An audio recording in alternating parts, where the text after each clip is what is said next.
السلام عليكم ورحمة الله وبركاته. بسم الله الحمد لله. اللهم صل على محمد وعلى آل محمد كما صليت على إبراهيم وعلى آل إبراهيم إنك حميد مجيد. اللهم بارك على محمد وعلى آل محمد كما باركت على إبراهيم وعلى آل إبراهيم إنك حميد مجيد. أما بعد فإن خير الكلام كلام الله وخير السنن سنن محمد صلى الله عليه وسلم وشر الأمور محدثاتها وكل محدثة بدعة وكل بدعة ضلالة وكل ضلالة في النار. أعوذ بالله من الشيطان الرجيم. بسم الله الرحمن الرحيم. يا أيها الذين آمنوا اتقوا الله حق تقاته ولا تموتن إلا وأنتم مسلمون. بسم الله الرحمن الرحيم. فإن آمنوا بمثل ما آمنتم به فقد اهتدوا وإن تولوا فإنما هم في شقاق فسيكفيكهم الله وهو السميع العليم.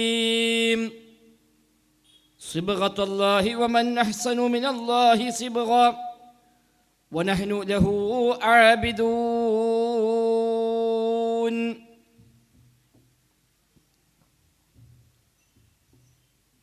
ബഹുമാന്യരായ നാട്ടുകാരെ, രക്ഷിതാക്കളെ, സഹോദരി സഹോദരങ്ങളെ, നന്മയെയും സത്യത്തെയും എല്ലാം സ്നേഹിക്കുന്ന, ശബ്ദം ശ്രദ്ധിക്കുന്ന നല്ലവരായ ഈ പ്രദേശത്തെ മുഴുവൻ സഹോദരങ്ങളെ, പ്രപഞ്ച സൃഷ്ടാവായ ലോകരക്ഷിതാവായ അല്ലാഹു സുബ്ഹാനഹു വ തആലയുടെ നിയമ നിർദ്ദേശങ്ങൾ കഴിവിൻ്റെ പരമാവധി ജീവിതത്തിൽ പാലിക്കാൻ ശ്രമിച്ചുകൊണ്ട് മുത്തഖീങ്ങളായി, മുവഹിദുകളായി, നല്ലവരായി ജീവിക്കണേ എന്നു പ്രത്യേകമായി ഓർമ്മപ്പെടുത്തുകയാണ്. അല്ലാഹു സുബ്ഹാനഹു വ തആല നമുക്കെല്ലാം അതിന് തൗഫീഖ് പ്രദാനം ചെയ്യുമാറാവട്ടെ. പുണ്യമാക്കപ്പെട്ട പരിശുദ്ധ റമദാനിലേക്ക് പ്രവേശിക്കാനുള്ള ഒരുക്കത്തിലാണ് നമ്മളൊക്കെ. അല്ലാഹു സുബ്ഹാനഹു വ തആല ആ പുണ്യ ദിനരാത്രങ്ങളെ അർഹിക്കുന്ന രീതിയിൽ ഉപയോഗപ്പെടുത്തുന്ന,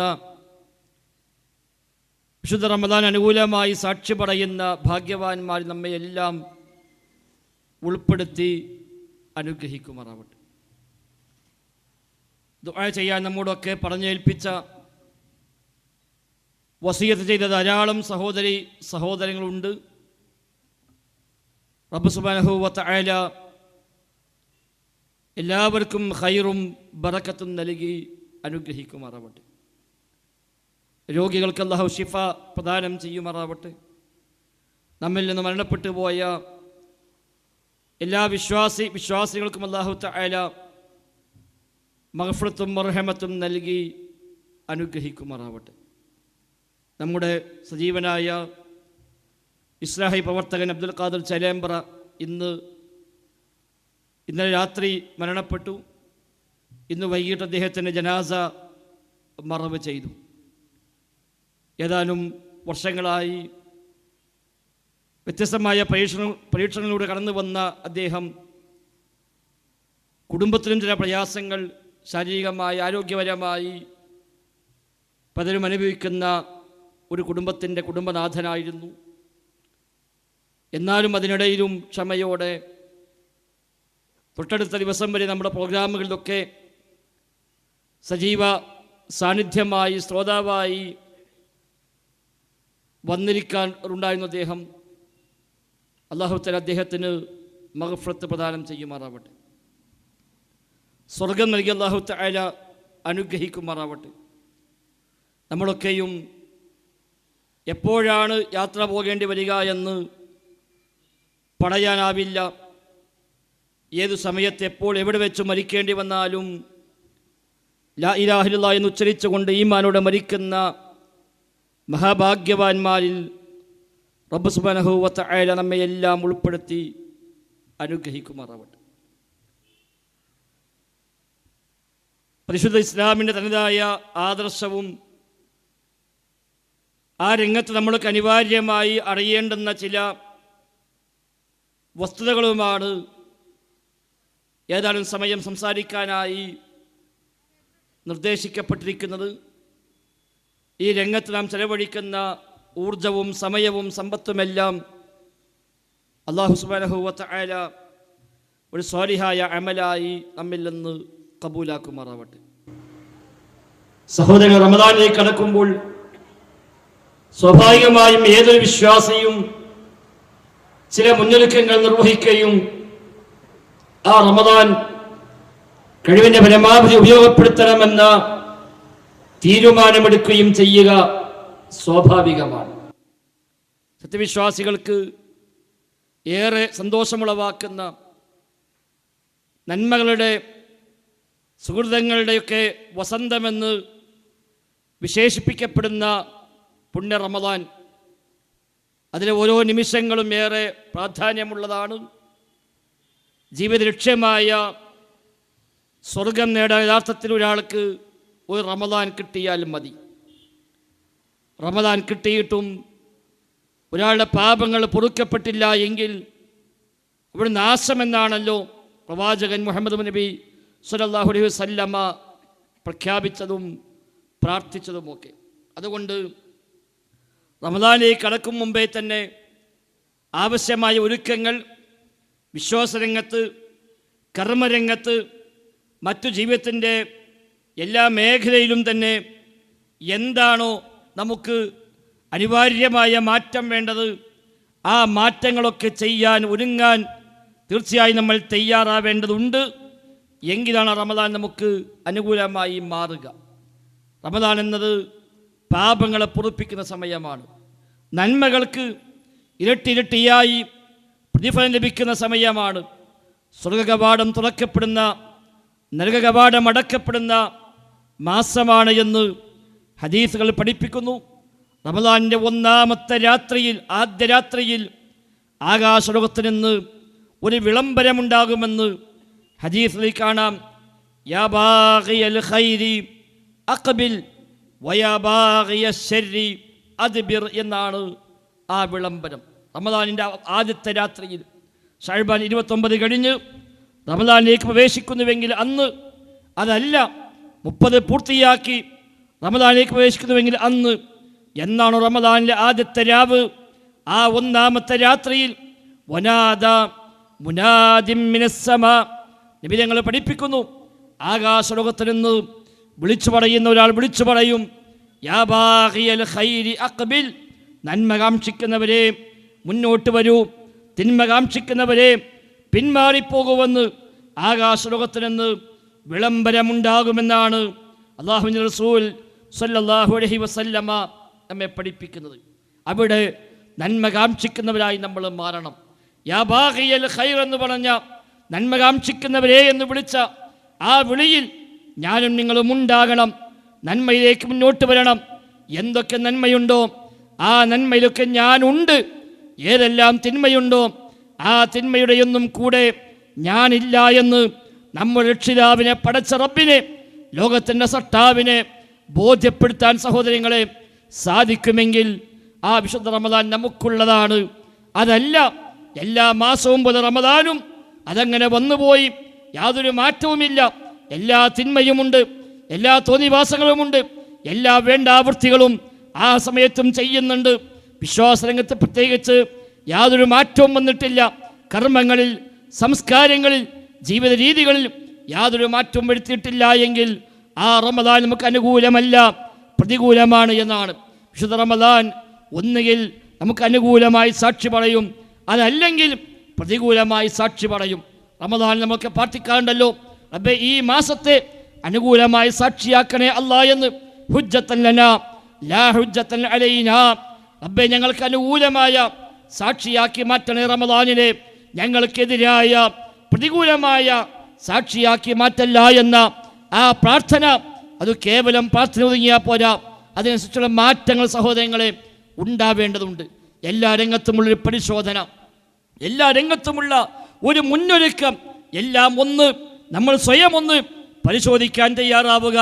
എൻ്റെ വിശ്വാസം എന്താണ്, എൻ്റെ ആചാരം എന്താണ്, എൻ്റെ കർമ്മങ്ങൾ എന്താണ്, ആരോ പറഞ്ഞത് കേട്ട് ആരൊക്കെയോ സ്വീകരിച്ചത് കണ്ട് അങ്ങനെ കേവലം കേട്ടുകേൾവിയും മാത്രം അടിസ്ഥാനമാക്കി പോകുന്ന വിശ്വാസമാണോ, ആചാരമാണോ നമുക്കുള്ളത്? അതല്ല, കൃത്യമായ പ്രമാണബദ്ധമായ എൻ്റെ സട്ടാവ് പഠിപ്പിച്ച, എൻ്റെ പ്രവാചകൻ പഠിപ്പിച്ച, ഈ ഭൂമിയിൽ വസിക്കുന്ന ഞാൻ, ഈ ആകാശത്തിന് താഴെ താമസിക്കുന്ന ഞാൻ, ഈ ഭൂമിയുടെ, ആകാശത്തിൻ്റെ, സൂര്യൻ്റെ, ചന്ദ്രൻ്റെ, മറ്റു നക്ഷത്രങ്ങളുടെ മുഴുവൻ ചരാചരങ്ങളുടെയും സട്ടാവായ, ലോകത്തിൻ്റെ രക്ഷിതാവ്, ലോകത്തിൻ്റെ സട്ടാവ്, പ്രപഞ്ചനാഥനായ റബ്ബുൽ ആലമീനായ എൻ്റെ രക്ഷിതാവ് കൂടിയായ പ്രപഞ്ചനാഥൻ അല്ലാഹു സുബ്ഹാനഹു വ തആല അവൻ പഠിപ്പിച്ച വിശ്വാസമാണോ, അവൻ പഠിപ്പിച്ച നയനിലപാടുകളാണോ, അവൻ നിർദ്ദേശിച്ച കൽപ്പനാ നിർദ്ദേശങ്ങളെ പാലിച്ചുകൊണ്ടാണോ എൻ്റെ ജീവിതത്തെ ഞാൻ ക്രമീകരിക്കുന്നത്? അതല്ല, അങ്ങനെയൊന്നും ആലോചിച്ചിട്ടില്ല. ചെറുപ്പം മുതലേ കണ്ടും കേട്ടും ശീലിച്ചും പോകുന്ന കാര്യങ്ങളെ നമ്മളെങ്ങനെ ശീലിച്ചു പോകുന്നു. ആരൊക്കെയോ പറഞ്ഞു, അതെങ്ങനെ വിശ്വസിക്കുന്നു. നാട്ടിലെങ്ങനെയാണ്, ഭൂരിപക്ഷം അങ്ങനെയാണ്, മഹല്ല് കമ്മിറ്റി പറഞ്ഞ അങ്ങനെയാണ്, സംഘടനാ തീരുമാനം അങ്ങനെയാണ്, പള്ളിയിൽ നിന്ന് കേട്ടത് അങ്ങനെയാണ്, അതുകൊണ്ട് ഞാനും അങ്ങനെ, മറ്റൊന്നും ആലോചിച്ചിട്ടില്ല എന്ന ആ മട്ടിലാണെങ്കിൽ അതല്ല സഹോദരങ്ങളെ നമ്മോട് കൽപ്പിക്കപ്പെട്ടത്. ഞാൻ ഓതി വെച്ച സൂറത്തുൽ ബഖറയിലെ വചനമാണ്. അഥവാ അവിടെ വിശ്വാസം ശരിയാകണമെങ്കിൽ സ്വീകരിക്കേണ്ട മാർഗം അല്ലാഹു തആല പറഞ്ഞത് അവിടെ വിശ്വാസം എന്തെങ്കിലും ആയാലും മതി എന്നല്ല, എങ്ങനെയെങ്കിലും വിശ്വസിച്ചാൽ മതി എന്നല്ല, നേരെ മറിച്ച് ഫഇൻ ആമനു ബിമിസ്ലി മാ ആമൻതും ബിഹി ഫഖദ് ഇഹ്തദൗ. സഹാബിമാർ എങ്ങനെയാണോ വിശ്വസിച്ചത്, എന്താണോ നിലപാടായി സ്വീകരിച്ചത്, എന്താണോ വിശ്വാസമായി തൻ്റെ ആദർശമായി നിലപാടായി സ്വീകരിച്ചത്, അതവർ വിശ്വാസമായി സ്വീകരിക്കുന്നുവെങ്കിൽ തീർച്ചയായും അവർ നേർമാർഗത്തിലായി എന്നാണ്. ഫൈൻ ആമനു ബിമിസ്ലി മാ ആമൻതും ബിഹി ഫഖദ് ഇഹ്തദൗ. അവർ ഹിദായത്തിലായി കഴിഞ്ഞു, നേരായ വഴിയിലായി കഴിഞ്ഞു. പക്ഷേ എന്താ സ്വീകരിക്കേണ്ടത്? സ്വഹാബത്ത് എന്താണോ സ്വീകരിച്ചത്, നബിതങ്ങളിൽ നിന്ന് മതം പഠിച്ചവരാണ് സ്വഹാബത്ത്. ആ സ്വഹാബത്ത് സ്വീകരിച്ച വിശ്വാസം ശരിയാണ് എന്ന് വിശുദ്ധ ഖുർആൻ എത്ര ആയത്തിലാ പരിചയപ്പെടുത്തിയത്. സ്വർഗത്തിൻ്റെ വഴി പറഞ്ഞപ്പോൾ ആ സ്വഹാബത്തിൻ്റെ മാർഗമാണ് പറഞ്ഞത്.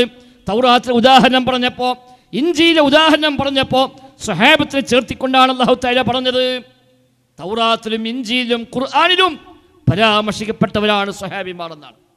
വിശുദ്ധ ഖുർആനിൽ മാത്രമല്ല, തൗറാത്തിൽ മുഹമ്മദ് നബിയെക്കുറിച്ച് പരാമർശമുണ്ട് എന്ന് നമുക്കെല്ലാം അറിയാം.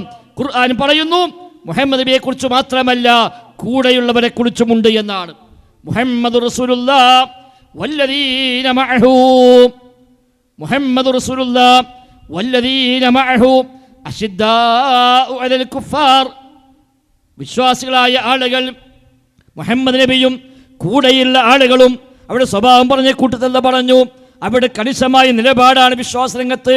എന്നാൽ റുഹമാഉ ബൈനഹും, അവർക്കിടയിലോ പരസ്പരം റഹ്മത്തുള്ളവരാണ്, കാരുണ്യമുള്ളവരാണ് എന്ന് പറഞ്ഞ് ഉദാഹരണം പറഞ്ഞു അവരെ.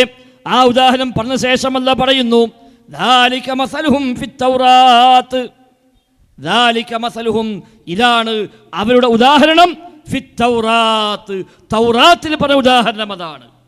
വമസലുഹും ഫിൽ ഇൻജീൽ, കസർഇൻ അഖ്റജ ശത്അഹു ഫആസറഹു ഫസ്തഗ്ലല ഫസ്തവ അലാ സൂഖി യുജിബു الزراع ലിയഗീദ ബിഹിമുൽ കുഫാർ.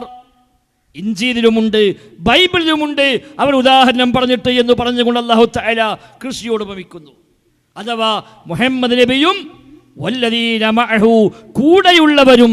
ആരാ കൂടെയുള്ളവർ? സ്വഹാബിമാർ. നബിയുടെ കൂടെയുള്ളവർ സ്വഹാബിമാർ. അതുകൊണ്ട് മുഹമ്മദ് നബിയും കൂടെയുള്ളവരെയും കുറിച്ച് തൗറാത്തിൽ ഉദാഹരണ സഹിതം പറഞ്ഞിരിക്കുന്നു, ഇഞ്ചീലിൽ ബൈബിളിൽ ഉദാഹരണ സഹിതം പറഞ്ഞിരിക്കുന്നു എന്ന് വിശുദ്ധ ഖുർആനിൽ പറയുന്നു.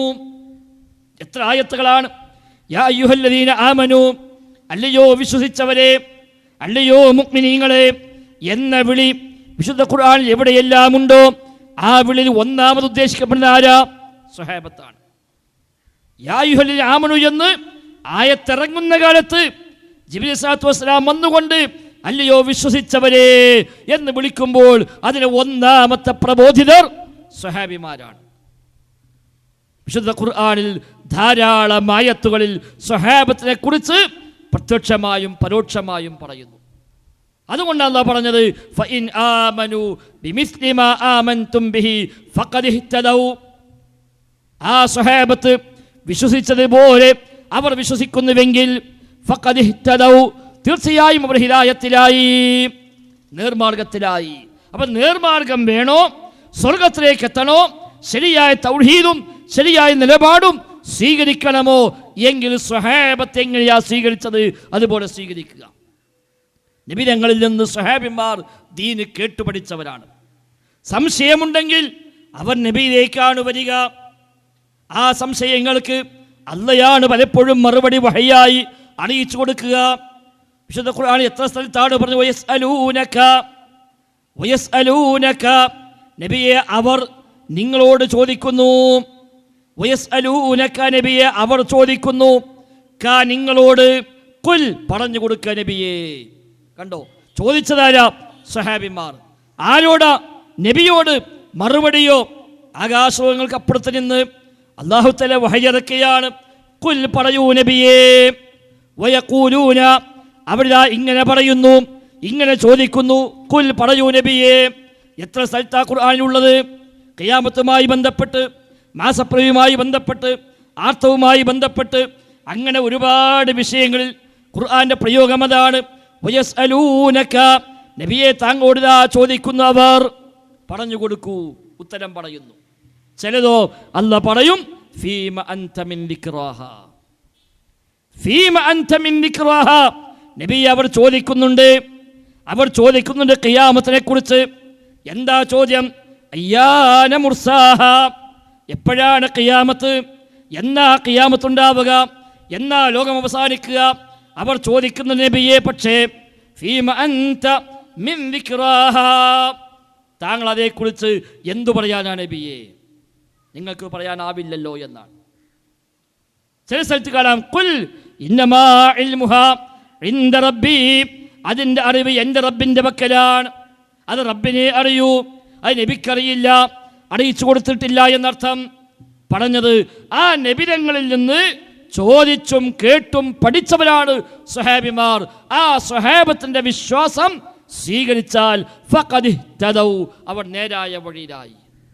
എങ്കിൽ റമദാനിലേക്ക് കടക്കും മുമ്പ് നാം പരിശോധിക്കേണ്ടത് എൻ്റെ വിശ്വാസം സ്വഹാബത്തിന്റെ വിശ്വാസമാണോ? എൻ്റെ വിശ്വാസം മുഹാജിറുകളുടെ അൻസാരികളുടെയൊക്കെ വിശ്വാസമാണോ? അല്ലാഹ് ആവശ്യപ്പെട്ടതാണല്ലോ വല്ലദീന തബഊഹും ബിഇഹ്സാൻ.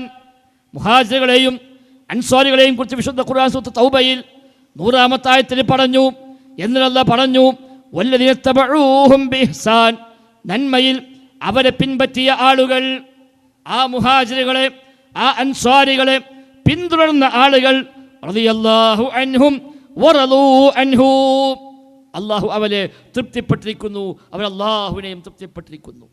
ഒന്ന് മുഹാജിറുകൾ, മറ്റൊരു അൻസാരികൾ. പിന്നെ പറഞ്ഞതാരാ? വല്ലദീന തബഊഹും ബിഇഹ്സാൻ, അവരെ പിന്തുടർന്നവർ. ആ സ്വഹാബത്തിനെ മാറ്റിവെച്ചുകൊണ്ട്, ആ സ്വഹാബത്തിനെ തള്ളിക്കളഞ്ഞുകൊണ്ട്, അവരെ പരിഹസിച്ചുകൊണ്ട്, അവർ ശരിയല്ല എന്ന് പ്രഖ്യാപിച്ചുകൊണ്ട് ഹിദായത്തിൻ്റെ മാർഗം സ്വീകരിക്കാൻ സാധ്യമല്ല എന്നർത്ഥം. നബി ഞങ്ങളുടെ സ്വഹാബിയായ അബ്ദുല്ലാഹി ഇബ്നു മസ്ഊദ് റളിയല്ലാഹു അൻഹു പറയുകയാണ്, മൻ കാന മിൻകും മുസ്തന്ന ഫല്യസ്തന്ന ബിമൻ ഖദ് മാത് ഉലൈക അസ്ഹാബു മുഹമ്മദിൻ സല്ലല്ലാഹു അലൈഹി വസല്ലം.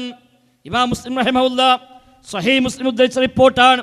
നബി ഞങ്ങളുടെ സ്വഹാബിയായ ഇബ്നു മസ്ഊദ് പറയുന്നു, നിങ്ങൾ ആരെങ്കിലും ഒരു മാർഗം സ്വീകരിക്കുന്നുവെങ്കിൽ ഫല്യസ്തന്ന ബിമൻ ഖദ് മാത്, കഴിഞ്ഞു പോയവരെ അഥവാ നബി തങ്ങളുടെ സ്വഹാബത്തിന്റെ മാർഗത്തെ അവൻ സ്വീകരിച്ചു കൊള്ളട്ടെ. എന്താ അവരുടെ പ്രത്യേകത? ഖൗമുൻ ഇഖ്താറഹുമുല്ലാഹു ലിസുഹ്ബത്തി നബിയിഹി അലൈഹിസ്സലാം. അല്ലാഹുവിൻ്റെ റസൂലിൻ്റെ കൂടെ ജീവിക്കാൻ, നബിയുമായി സഹവസിക്കാൻ അല്ലാഹു തആല തെരഞ്ഞെടുത്ത സമൂഹമാകുന്നു അവർ. നബിയോടൊപ്പം ജീവിക്കാൻ അല്ലാഹു തആല തെരഞ്ഞെടുത്ത സമൂഹമാണവർ. മാത്രവുമല്ല അവരുടെ പ്രത്യേകത അബർറഹാദിഹിൽ ഉമ്മത്തി ഖുലൂബ വഅഖല്ലഹാ തകല്ലുഫ വഅഅ്മഖഹാ ഇൽമാ. ആ സ്വഹാബിമാർ ഈ ഉമ്മത്തിലെ ഏറ്റവും നന്മയേറിയ മനസ്സിൻ്റെ ഉടമകളാണ്. ഏറ്റവും ആഴത്തിൽ മതമറിയുന്നവരാണ്, ഒട്ടും നാട്യമില്ലാത്തവരാണ്, ജാടകളില്ലാത്തവരാണ്. അല്ലാഹുവിൻ്റെ റസൂലിൻ്റെ കൂടെ ജീവിക്കാൻ അല്ലാഹു തആല തെരഞ്ഞെടുത്ത ജനവിഭാഗമാകുന്നു അവർ. അതിനാൽ ആ സ്വഹാബത്തിൻ്റെ മാർഗത്തെ, സ്വഹാബത്തിൻ്റെ ചര്യകളെ ഒരാൾ ചര്യയായി സ്വീകരിക്കട്ടെ എന്ന് ഇബ്നു മസ്ഊദ് റളിയല്ലാഹു അൻഹു പഠിപ്പിക്കുകയാണ്. സഹോദരങ്ങളെ, റമദാനിലേക്ക് കടക്കുമ്പോൾ നാം നമ്മെ പരിശോധിക്കുക. നമ്മുടെ വിശ്വാസത്തെ, നമ്മുടെ ആചാരങ്ങളെ, നമ്മുടെ കർമ്മങ്ങളെ, നമ്മുടെ സംസ്കാരങ്ങളെ, നമ്മുടെ ജീവിത രീതികളെ സ്വഹാബത്തിൻ്റെ മാർഗവുമായി തട്ടിച്ചുകൊണ്ട് ഒന്ന് പരിശോധിക്കാൻ തയ്യാറായാൽ ഫഖദ് ഇഹ്തദൗ, അവരാണ് ഹിദായത്തിലായവർ, അവരാണ് നേരായ വഴിക്കുള്ളവർ. അല്ലാതെ ഞങ്ങളുടെ നാട്ടിൽ അങ്ങനെയാണ്, ഞങ്ങളുടെ മഹലിൽ അങ്ങനെയാണ്, ഞങ്ങളുടെ ഉസ്താദ് പോലെ അങ്ങനെയാണ്, ഞങ്ങളുടെ പാർട്ടി തീരുമാനം ഇങ്ങനെയാണ് എന്ന് പറഞ്ഞാൽ അത് സ്വർഗത്തിലേക്കുള്ള വഴിയല്ല. എന്തെല്ലാം വിശ്വാസങ്ങളാ സമൂഹത്തിൽ! ഇസ്ലാമിൻ്റെ പേരിൽ മുസ്ലിമാണെന്ന് പറയുന്നവർ വ്യത്യസ്തമായ സംഘങ്ങളായി മാറി, വ്യത്യസ്തമായ വിഭാഗങ്ങളായി മാറി. യാഥാർത്ഥ്യമാണ്. എന്തെല്ലാം വിശ്വാസങ്ങളാണ്! ഈ ഓരോ വിശ്വാസങ്ങളും എവിടുന്ന് കിട്ടി, ആരാ പഠിപ്പിച്ചത് എന്ന് ചോദിച്ചാൽ അതൊന്നും ഉത്തരമില്ല. ഇസ്ലാമിനോ അങ്ങനത്തെ വിഷയം ഉണ്ടാവില്ല. ഇസ്ലാമിൽ ഒരു കാര്യം വിശ്വസിക്കുന്നുവെങ്കിൽ, മതമായി സ്വീകരിക്കുന്നുവെങ്കിൽ ഇത് എവിടുന്ന് കിട്ടിയെന്ന ചോദ്യത്തിന് ഒറ്റ ഉത്തരമേ ഉള്ളൂ. അല്ലാഹു തആല അവൻ്റെ പ്രവാചകനിലൂടെ പഠിപ്പിച്ച കാര്യമാണ്. അല്ലാത്തൊന്നും ദീനിലില്ല, അല്ലാത്ത ഒന്ന് മതത്തിലില്ല. എത്ര ചെറിയ കാര്യമാകട്ടെ. സാധാരണ വെള്ളം കുടിക്കുമ്പോൾ വലത്തെ കൈ കൊണ്ട് മുസ്ലിമീങ്ങൾ കുടിക്കാറുള്ളൂ, ഇടത്തെ കൈ കൊണ്ട് കുടിക്കാറില്ല. ഒരു സാധാരണ മുസ്ലിമെ വിളിച്ച് എന്താണോ നീ വലത്തെ കൈ കൊണ്ട് മാത്രം വെള്ളം കുടിക്കുന്നത് എന്ന് ചോദിച്ചാൽ ഉത്തരമെന്താ? എൻ്റെ പ്രവാചകൻ എന്നെ പഠിപ്പിച്ചത് അങ്ങനെയാണ്. എൻ്റെ പ്രവാചകന് എൻ്റെ രക്ഷിതാവായ അല്ലാഹു തആല വഹ്യ് നൽകിയത് അങ്ങനെയാണ്. ആ വഹ്യ് പ്രകാരം എൻ്റെ നബിതങ്ങൾ എന്നെ പഠിപ്പിച്ചത് അങ്ങനെയാണ്. തലമുടി ചീകുമ്പോൾ പോലും വലത്തെ ഭാഗമാണ് ആദ്യം ചെയ്യുക, വലതുഭാഗത്താണ് ആദ്യം ചെയ്യുക. എന്തേ നീ അങ്ങനെ? കുപ്പായമിട്ടാൽ ആദ്യം വലത്തെ കൈയാണ് ധരിക്കുക, ആദ്യം വലത്തെ കൈയിലാ കുപ്പായം ധരിക്കുക. അപ്പോൾ ചോദിക്കുക, എന്തേ നീ വലത് കൈയിൽ ആദ്യമായി ധരിക്കുന്നു? ഒറ്റ മറുപടിയേ എൻ്റെ ഹബീബായ മുഹമ്മദ് മുസ്തഫ സല്ലല്ലാഹു അലൈഹി വസല്ലമ 114 മുമ്പ് വഹ്യ് പ്രകാരം എന്നെ പഠിപ്പിച്ചത് എങ്ങനെയാണ്? ആയിഷ ബീവി പറയാണ്, കാന യുഅ്ജിബുഹു അത്തയാമുൻ. അല്ലാഹുവിൻ്റെ റസൂൽ സ്വല്ലല്ലാഹു അലൈഹി വസല്ലമ തങ്ങൾക്ക് എല്ലാ കാര്യത്തിലും വലത്തേതിനെ മുന്തിക്കൽ വലിയ ഇഷ്ടമായിരുന്നു. ഫീ തനഉലിഹി വതറജ്ജുലിഹി വതലബ്ബുസിഹി വഫീ ശഅനിഹി കുല്ലിഹി. ചെരുപ്പിടുമ്പോൾ നബി തങ്ങൾ വലത്തെ കാലിൽ ആദ്യം ധരിക്കുക, വസ്ത്രം ധരിക്കുമ്പോൾ വലതുഭാഗമാണ് ആദ്യം ധരിക്കുക, തലമുടി ചീകുമ്പോൾ വലതുഭാഗമാണ് ആദ്യം ചെയ്യുക. വഫീ ശഅനിഹി കുല്ലിഹി. നബി തങ്ങളുടെ എല്ലാ കാര്യത്തിലും നബി തങ്ങൾക്ക് വലത്തേതിനെ മുന്തിക്കൽ വലിയ ഇഷ്ടമായിരുന്നു. ഒരു മുസ്ലിം ജീവിതത്തിൽ അതുപോലും പാലിക്കുമ്പോൾ ഉത്തരമെന്താ? എൻ്റെ നബി അങ്ങനെയാണ്, എൻ്റെ പ്രവാചകൻ ലഭിച്ച വഹ്യ് എങ്ങനെയാണ്, എൻ്റെ പ്രവാചകൻ എന്നെ പഠിപ്പിച്ചത് അങ്ങനെയാണ്. ഇതാണ് ഇസ്ലാം. ഈ പിൻബലമില്ലാത്ത, ആ പ്രമാണങ്ങളുടെ പിൻബലമില്ലാത്ത ദിവ്യബോധനത്തിൻ്റെ, വഹ്യിൻ്റെ, ലോകരക്ഷിതാവിൻ്റെ അധ്യാപനത്തിൻ്റെ പിൻബലമില്ലാത്ത ഒരൊറ്റ കാര്യവും ഇസ്ലാമിലില്ല. അത് ചെറുതാവട്ടെ വലുതാവട്ടെ. ആധുനികമായ പ്രശ്നങ്ങൾ, ആധുനികമായ മസലകൾ കർമ്മശാസ്ത്രരംഗത്ത് കടന്നു വരുന്നുവെങ്കിൽ അതിൻ്റെ പോലും അടിസ്ഥാനം അന്ന് പഠിപ്പിക്കപ്പെട്ടതാണ്. എങ്കിൽ സഹോദരങ്ങളെ, പിന്നെ എങ്ങനെയാണ് ഒരു മുസ്ലിമിന് ഒരടിസ്ഥാനവുമില്ലാത്ത വിശ്വാസം വിശ്വസിക്കേണ്ടി വരിക? എവിടെ നിന്ന് കിട്ടിയെന്നറിയാത്ത, ആര് പറഞ്ഞുവെന്നറിയാത്ത, കേട്ടുകേൾവി മാത്രമുള്ള, പാരമ്പര്യമായി മാത്രം കൈമാറി കിട്ടിയെന്ന കാരണത്താൽ മാത്രം സ്വീകരിക്കേണ്ടി വരുന്ന ഒരു ഗതികേട് ഒരു മുസ്ലിമിന് എങ്ങനെയാ ഉണ്ടാവുക? ഒരിക്കലുമില്ല. ഏതു കാര്യത്തിലും കൃത്യമായ പ്രമാണം, അല്ല ഇസ്ലാമിൻ്റെ സവിശേഷത. പ്രമാണമില്ലാത്തൊരു കാര്യം മതത്തിലില്ല. അത് വെള്ളം കുടിക്കുന്നിടത്തും, ഭക്ഷണം കഴിക്കുന്നിടത്തും, വസ്ത്രം ധരിക്കുന്നിടത്തും, നടക്കുന്നിടത്തും, ഇരിക്കുന്നിടത്തും, കിടക്കുന്നിടത്തും, രാവിലെ ഉറക്കുന്ന എഴുന്നേൽക്കുമ്പോൾ പോലും ഒരു മുസ്ലിം എന്തു ചെയ്യണമെന്ന് കൃത്യമായി പഠിപ്പിച്ച മതമാണ് ഇസ്ലാം. അത് വിശുദ്ധ ഖുർആനിലൂടെ, പ്രവാചക വചനങ്ങളിലൂടെ അത് കൃത്യമായി രേഖപ്പെട്ട് കിടക്കുന്നു. 14 പിന്നിട്ടെങ്കിലും യാതൊരു മാറ്റവുമില്ലാതെ ഇനിയും നൂറ്റാണ്ടുകളോളം നിലനിൽക്കുമാറ് കൃത്യമായ, വളരെ വ്യക്തമായ ക്ലാരിറ്റിയോടുകൂടി ആ പ്രമാണങ്ങൾ ഇന്നും ലോകത്തുണ്ട്. സ്ഥിരപ്പെട്ട ഒരൊറ്റ ഹദീസും നഷ്ടപ്പെട്ടു പോയിട്ടില്ല. ധാരാളം ദുർബലമായ റിപ്പോർട്ടുകൾ ഉണ്ടായിട്ടുണ്ട്. ധാരാളം വ്യാജമായ കഥകൾ നബിതങ്ങളുടെ പേരിൽ പ്രഖ്യാപിക്കപ്പെട്ടിട്ടുണ്ട്, പ്രചരിപ്പിക്കപ്പെട്ടിട്ടുണ്ട്. പലരും ഉണ്ടാക്കി വ്യാജമായി പ്രചരിപ്പിച്ചിട്ടുണ്ട്. പക്ഷേ അതെല്ലാം ഉണ്ടെങ്കിലും അതിനെല്ലാം ഇടയിൽ ശരിയായ പ്രമാണങ്ങൾ അതേപടി ഇന്നും നിലനിൽക്കുന്നുണ്ട്. അതുകൊണ്ട് തന്നെ ഇല്ലാ കഥകളുടെ പിന്നാലെ പോകേണ്ട ആവശ്യമില്ല. കേട്ടുകേൾവി മാത്രം അടിസ്ഥാനമാക്കി, ഐതിഹ്യം മാത്രം അടിസ്ഥാനമാക്കി എന്തെങ്കിലും വിശ്വസിക്കേണ്ട കാര്യമില്ല. പക്ഷേ ഇന്ന് മുസ്ലിം ഉമ്മത്ത് അങ്ങനെയാണ്.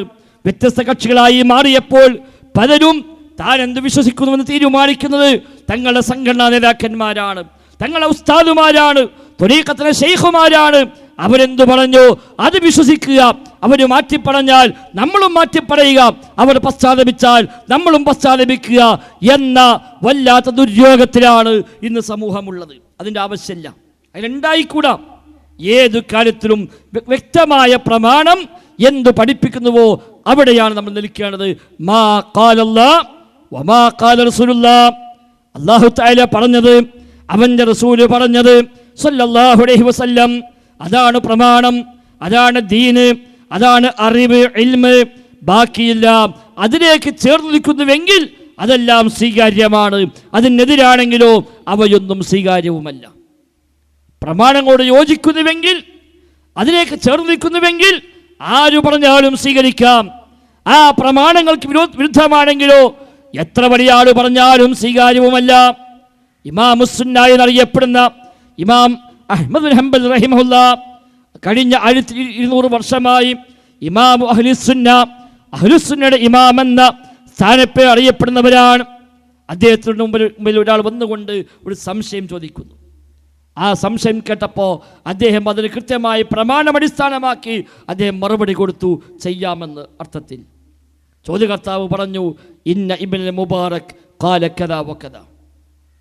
അല്ല അഹ്മദ്, താങ്കളുടെ മറുപടി ഇതാണെങ്കിൽ അബ്ദുല്ലാഹി മുബാറക് വലിയ ആലിമല്ലേ, മഹാപണ്ഡിതനല്ലേ, അദ്ദേഹത്തിൻ്റെ മറുപടി ഇങ്ങനെയല്ലല്ലോ, അദ്ദേഹം പറഞ്ഞ മറുപടി ഇതല്ലല്ലോ. ഇമാം അഹ്മദിന്റെ പ്രതികരണം, ഇന്ന ഇബ്നുൽ മുബാറക് ലം യൻസിൽ മിനസ് സമാ. ഇബ്നു മുബാറക് ആകാശത്ത് നിന്ന് ഇറങ്ങിയ ആളൊന്നുമല്ല, തെറ്റുപറ്റാത്തവരല്ല എന്നർത്ഥം. ഇബ്നു മുബാറക് വലിയ ആളാണ്, ഇമാം അഹ്മദിന്റെ മുൻഗാമിയാണ്, വലിയ മഹാപണ്ഡിതനാണ്, മസ്ജിദ് ഹറാമിൽ അക്കാലത്ത് ദീനു പഠിപ്പിച്ചിരുന്ന പ്രഗത്ഭനാണ്. പക്ഷേ ഇമാം അഹ്മദ് പറയുന്നു, ഇന്ന ഇബ്നുൽ മുബാറക് ലം യൻസിൽ മിനസ് സമാ. ഇബ്നു മുബാറക് ആകാശത്ത് നിന്ന് ഇറങ്ങിയിട്ടൊന്നുമില്ല. അല്ലാഹു തആല ആകാശത്ത് ഇറക്കി തന്നിട്ട് ഇയാൾ പറഞ്ഞതൊക്കെ സ്വീകരിച്ചോ എന്ന് പറഞ്ഞ് ഇറക്കി തന്ന ആളൊന്നുമല്ല എന്നർത്ഥം. ചോദ്യകർത്താവ് വീണ്ടും ചോദിച്ചു, വഇന്ന ഇബ്രാഹിം ഇബ്നു അദ്ഹം ഖാല കദാ വകദാ. ഇബ്നു മുബാറക് മാത്രമല്ല, ഇബ്രാഹിം അദ്ഹമും അങ്ങനെയാണല്ലോ പറഞ്ഞത്. നിങ്ങൾ പറഞ്ഞ പോലെയല്ലല്ലോ. ഇമാം അഹ്മദ് പ്രതികരിച്ചത്, അലൈക്കും ബിൽ അസ്ൽ, നിങ്ങൾ സ്വീകരിക്കേണ്ട അസ്ലാണ്, അടിസ്ഥാനമാണ്, പ്രമാണങ്ങളാണ് സ്വീകരിക്കേണ്ടത്. കാരണം لأن الشرع لم يكن ليترك لقول رجل معلم في النفوس.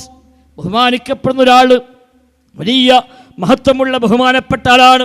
അയാൾ പറഞ്ഞില്ല എന്ന് കരുതി ദീന് മാറ്റിവെക്കാൻ പറ്റില്ല, പ്രമാണം മാറ്റിവെക്കാൻ പറ്റില്ല. കാരണം ആ മനുഷ്യനേക്കാൾ മഹത്വം ദീനിനാണ്, മതത്തിലാണ്. അതുകൊണ്ട് ദീനിൽ എന്തുണ്ടോ, പ്രമാണങ്ങൾ എന്തുണ്ടോ അതാണ് സ്വീകരിക്കേണ്ടത് എന്ന് ഇമാം അഹ്മദ് ഒരു അടിസ്ഥാനം പഠിപ്പിച്ചു കൊടുക്കുകയാണ്. അതിൽ നിന്നുകൊണ്ടാകണം മുസ്ലിമീങ്ങളെ നമ്മളെല്ലാവരും നമ്മുടെ വിശ്വാസത്തെ സ്വീകരിക്കേണ്ടത്. ജാതി മതഭേദമന്യേ ഏതു മനുഷ്യനും വിശ്വാസം സ്വീകരിക്കേണ്ടത് തൻ്റെ സൃഷ്ടാവ് എന്താ പഠിപ്പിച്ചത്, എൻ്റെ രക്ഷിതാവ് എന്താ പറഞ്ഞത്, ആകാശഭൂമിയെ സൃഷ്ടിച്ച സൃഷ്ടാവ് എന്താണ്, എങ്ങനെയാണ് പഠിപ്പിച്ചത്, അതാണ് നമ്മുടെ വിശ്വാസമായി മാറേണ്ടത്. അതിൽ ഒരു വ്യക്തിക്കും അപ്രമാദിത്വമില്ല. അമ്പിയാക്കളുണ്ട്, ഔലിയാക്കളുണ്ട്, മഹാത്മാക്കളുണ്ട്, കറാമത്തുണ്ട്, മുഅ്ജിസത്തുണ്ട്. പക്ഷേ അതിൻ്റെ പേരിൽ അവരോട് വിളിച്ചു തേടാനല്ല, അവരോട് പ്രാർത്ഥിക്കാനല്ല, അവരെല്ലാം കാണുമെന്ന് പറയാനല്ല, അവരെല്ലാം കേൾക്കുമെന്ന് പറയാനല്ല, മഹാന്മാരെ രോഗം നിയന്ത്രിക്കുന്നത് എന്ന് പഠിപ്പിക്കാനല്ല. ഇന്നങ്ങനെയാണല്ലോ. നിങ്ങൾ സമീപ പ്രദേശത്തുകാരനാണല്ലോ, CM മടവൂര്, അദ്ദേഹത്തെക്കുറിച്ചാണ് ഇപ്പം പ്രചരിപ്പിക്കുന്നത്. മുദബ്ബിറുൽ ആലമാണ്, ലോകം നിയന്ത്രിക്കുന്ന ആളാണ് എന്ന. സുബ്ഹാനല്ലാഹ്, ലോകം നിയന്ത്രിക്കുന്ന ആളാണ് എന്ന് പറയുന്നു. സാമാന്യ ബുദ്ധിയുള്ള ഏതൊരു മനുഷ്യ സഹോദരങ്ങളെ ഇത് മനസ്സിലാവാത്തത്? ഒരു അന്യനാട്ടിൽ നിന്ന് വന്ന ഒരു മനുഷ്യനെ കഴിഞ്ഞ ദിവസം പരിചയപ്പെട്ടപ്പോൾ അദ്ദേഹത്തെ നമ്മുടെ നാട്ടിൽ മുസ്ലിമീങ്ങളുടെ അവസ്ഥകൾ ചോദിച്ചപ്പോൾ ഞാൻ പറഞ്ഞു, ഇങ്ങനെ ഞങ്ങളുടെ നാട്ടിൽ ഇപ്പോൾ പുതിയൊരാൾ വന്നിട്ടുണ്ട്, കുറച്ചു കാലം ഭ്രാന്തായി നടന്നു, ഇപ്പം അദ്ദേഹം മുദബ്ബിറുൽ ആലം, ലോകം നിയന്ത്രിക്കുന്ന ആളാണ് എന്നാ പറയുന്നത്. ഇദ്ദേഹം പറഞ്ഞു സുബ്ഹാനല്ലാഹ് വഹുവ ലാ യുദബ്ബിറു നഫ്സ, സ്വന്തത്തെ പോലും നിയന്ത്രിക്കാത്ത ആളോ പിന്നെ ലോകം നിയന്ത്രിക്കാതെ. എത്ര വലിയ മനുഷ്യനാവട്ടെ സ്വന്തത്തെ പോലും നിയന്ത്രിക്കാൻ കഴിയാത്തവനാ മനുഷ്യൻ. ചെറിയൊരു വേദന വന്നാൽ നമുക്കൊന്നും ചെയ്യാൻ പറ്റും, ഒന്ന് വയറിളകിയാൽ നമുക്കൊന്നും ചെയ്യാൻ കഴിയും, ദാഹിച്ചാൽ, വിശന്നാൽ, ചെറിയൊരു അസ്വസ്ഥത വന്നാൽ എന്താ സഹോദരന്മാരെ ചെയ്യാൻ കഴിയുക? സ്വന്തത്തെ പോലും നിയന്ത്രിക്കാൻ കഴിയാത്ത ദുർബലനാ മനുഷ്യൻ. ഖുലിഖൽ ഇൻസാനു ലഈഫ, മനുഷ്യൻ സൃഷ്ടിക്കപ്പെട്ടത് ദുർബലനായിക്കൊണ്ടാണ്. വല്ലാത്ത ദൗർബല്യമാണ് മനുഷ്യന്, മറ്റേത് ജീവിയേക്കാളേറെ ലഈഫായവൻ മനുഷ്യനാണ്. മറ്റേത് ജീവിക്കുമുണ്ട് അതിൻ്റെ കൂടെ തന്നെ സ്വയം രക്ഷയ്ക്കാവശ്യമായ ചില സംവിധാനങ്ങൾ. മനുഷ്യനോ ഒരായുധവുമില്ലാതെ ഒന്നും ചെയ്യാൻ കഴിയില്ല. സുബഹിക്ക് പള്ളിയിൽ പോകുമ്പോൾ ചില മനുഷ്യന്മാരെ കാണാം ഒരു വടിയും കയ്യിൽ പിടിക്കുന്നത്. എന്തിനാത്? നായശല്യം ഉണ്ട് എന്നാ. അപ്പോൾ വടില്ലാഞ്ഞാൽ ഈ നായനൊക്കെ എത്രയോ വലിപ്പമുള്ള മനുഷ്യനായിട്ടും ഒരു കാര്യമില്ല. വേണ്ട ഒരു പൂച്ച നമ്മളെ നേരെ ചാടിയാൽ നമ്മളാകെ വേജാറായിപ്പോലെ. രാത്രി ഉറങ്ങാൻ കിടന്നാൽ ഒരു കൊതുക് പിന്നാലെ കൂടിയാൽ ഉറങ്ങാൻ പറ്റാത്ത മനുഷ്യന്മാർ നമ്മളൊക്കെ. അത് CM മടവൂരും അങ്ങനെ തന്നെ, എല്ലാവരും അങ്ങനെ തന്നെ. ഒരു കൊതുക് പിന്നാലെ കൂടിയാൽ മതി, രാവിലെ എപ്പോഴും ഇന്നലെ ഉറങ്ങാൻ പറ്റില്ല, ഒരു കൊതുകാണ് ഒപ്പം കൂട്ടി, എന്താണെന്നറിയില്ല, ഉറങ്ങാൻ തന്നെ പറ്റില്ല. ഇതാണ് മനുഷ്യൻ. ലഈഫാണവൻ, ദുർബലനാണവൻ, സ്വന്തത്തെപ്പോലും നിയന്ത്രിക്കാൻ കഴിയാത്തവർ, ഒന്നും ചെയ്യാൻ സാധിക്കാത്തവൻ. ആ ലഈഫായ മനുഷ്യനെ കുറിച്ചാണ് പറഞ്ഞു കൊണ്ടുവന്നിട്ട് കയ്യും കണക്കുമില്ലാതെ യാതൊരു പരിമിതിയുമില്ലാതെ പടച്ച റബ്ബങ്ങനെ കൊടുത്തുകൊണ്ടേയിരിക്കുമെന്നാണ്, മഹാത്മാക്കൾക്ക് അങ്ങനെ കൊടുക്കുമെന്നാണ് പല ഉസ്താദുമാരും പറഞ്ഞു പഠിപ്പിക്കുന്നത്. കയ്യും കണക്കില്ല അല്ല കൊടുക്കുന്നതിന് എന്ന് പറഞ്ഞ ആളുകളെ ഇത്തരം തെറ്റായ വിശ്വാസത്തിലേക്ക് കൊണ്ടുപോകുന്നു ഒരു ഉസ്താദിന്റെ പ്രസംഗം. സഹോദരന്മാരെ, നിങ്ങളൊന്ന് ശ്രദ്ധിക്കുക. അല്ല കൊടുത്ത കഴിവ് കൊണ്ട് സഹായിക്കുമെന്നാ കൊടുക്കുന്ന കഴിവ് കൊണ്ട് സഹായിക്കുന്ന നമ്മൾ പറയണത്, കൊടുക്കുന്ന കഴിവ് കൊണ്ട് സഹായിക്കും, കൊടുക്കാത്ത കഴിവ് കൊണ്ടല്ല ഈ സഹായിക്കണത്. അങ്ങനെ എവിടെ പറഞ്ഞിട്ടുള്ളത്? അല്ലാഹു യർസുഖു മൻ യശാഉ ബിഗൈരി ഹിസാബ്. മഹാത്മാക്കൾക്ക് അല്ലാഹു കയ്യും കണക്കുമില്ലാതെ കൊടുക്കും. അത് ഇത്രേ കൊടുക്കൂന്ന് നിങ്ങൾ ഇങ്ങനെ ഓഫീസിൽ ഇരുന്ന് ഇങ്ങനെ കണക്കൂട്ടിയിട്ട് കാര്യമില്ല. അപ്പൊ റസൂലിന് ഇപ്പൊ അന്ന കൊടുക്കുന്ന ഇത്ര ശതമാനം, മൊയ്തീൻ ശേഖർ ഇത്ര, ആ പൂതിയാണ് മനസ്സിൽ വെച്ചടി. അള്ളാഹു കൊടുക്കുന്നത് വല്ലാഹു യർസുഖു മൻ യശാഉ ബിഗൈരി ഹിസാബ്, കയ്യും കണക്കുമില്ലാതെ കൊടുക്കും. അപ്പൊ കണ്ടോ, ഈ ആയത്ത് വെച്ചിട്ടാണ് സ്ഥാപിക്കുന്നത്. വല്ലാഹു യർസുഖു മൻ യശാഉ ബിഗൈരി ഹിസാബ്. അർത്ഥം വെച്ചെന്താ? മഹാന്മാർക്ക് കയ്യും കണക്കില്ല കൊടുക്കുന്നതാണ്. അത് മഹാന്മാർക്ക് മാത്രമല്ല, മൻ യശാന, അല്ല ഉദ്ദേശിക്കുന്നവർക്ക്. അത് എപ്പോഴാ പറഞ്ഞത്? ഭക്ഷണം കിട്ടിയപ്പോഴാണ് പറഞ്ഞത്. ലോകത്തിലെ മൊത്തം കൺട്രോൾ കൈ കിട്ടിയപ്പോൾ പറഞ്ഞതല്ല. കറാമത്തായി ഭക്ഷണം കിട്ടിയപ്പോഴാണ്. എവിടുന്നാണ് കിട്ടിയത് ചോദിക്കുമ്പോഴാ അള്ളാഹു തആല കൈ ഉദ്ദേശിക്കുന്ന ആളുകൾക്ക് അവൻ നൽകും. ഇന്നല്ലാഹ യർസുഖു മൻ യശാഉ ബിഗൈരി ഹിസാബ്. മറിയം ബിബിയുടെ വാക്കാണ്. അത് വെച്ചിട്ടാണ് ഈ കണ്ടു കാണപ്പെട്ട മുഴുവൻ അന്ധവിശ്വാസങ്ങളും, എല്ലാ ദർഗകളും, എല്ലാ ജാറങ്ങളും, എല്ലാ മാലമൗലീദും, ഈ തേട്ടങ്ങളും, ഈ ബറക്കത്തുകളും ഇതെല്ലാം ഇവിടെ സ്ഥാപിക്കുന്നത് ഈ ഒറ്റ ദുർവ്യാഖ്യാനത്തിലാണ്. പടച്ച റബ്ബ് കയ്യും കണക്കില്ലാതെ കൊടുക്കുന്നാണ് പറഞ്ഞിട്ട് അപ്പം പിന്നെ ആർക്കും എത്രയും കൊടുക്കാം, അവന് എവിടെയും പോയി എന്തും ചോദിക്കാം എന്ന് പറയുന്ന അവസ്ഥയിലേക്ക് എത്തിച്ചത്. അങ്ങനെ അതിൽ നിന്ന് പറഞ്ഞു പോയിട്ട് അവസാനം നമ്മൾ ശ്വസിക്കുന്ന വായു വരെ CM മടവൂരിൻ്റെ വകയാണെന്ന് പറയാൻ ധൈര്യം കാണിക്കുന്ന ഉസ്താദുമാർ എന്നറിയപ്പെടുന്നവർ നാട്ടിലുണ്ടായി.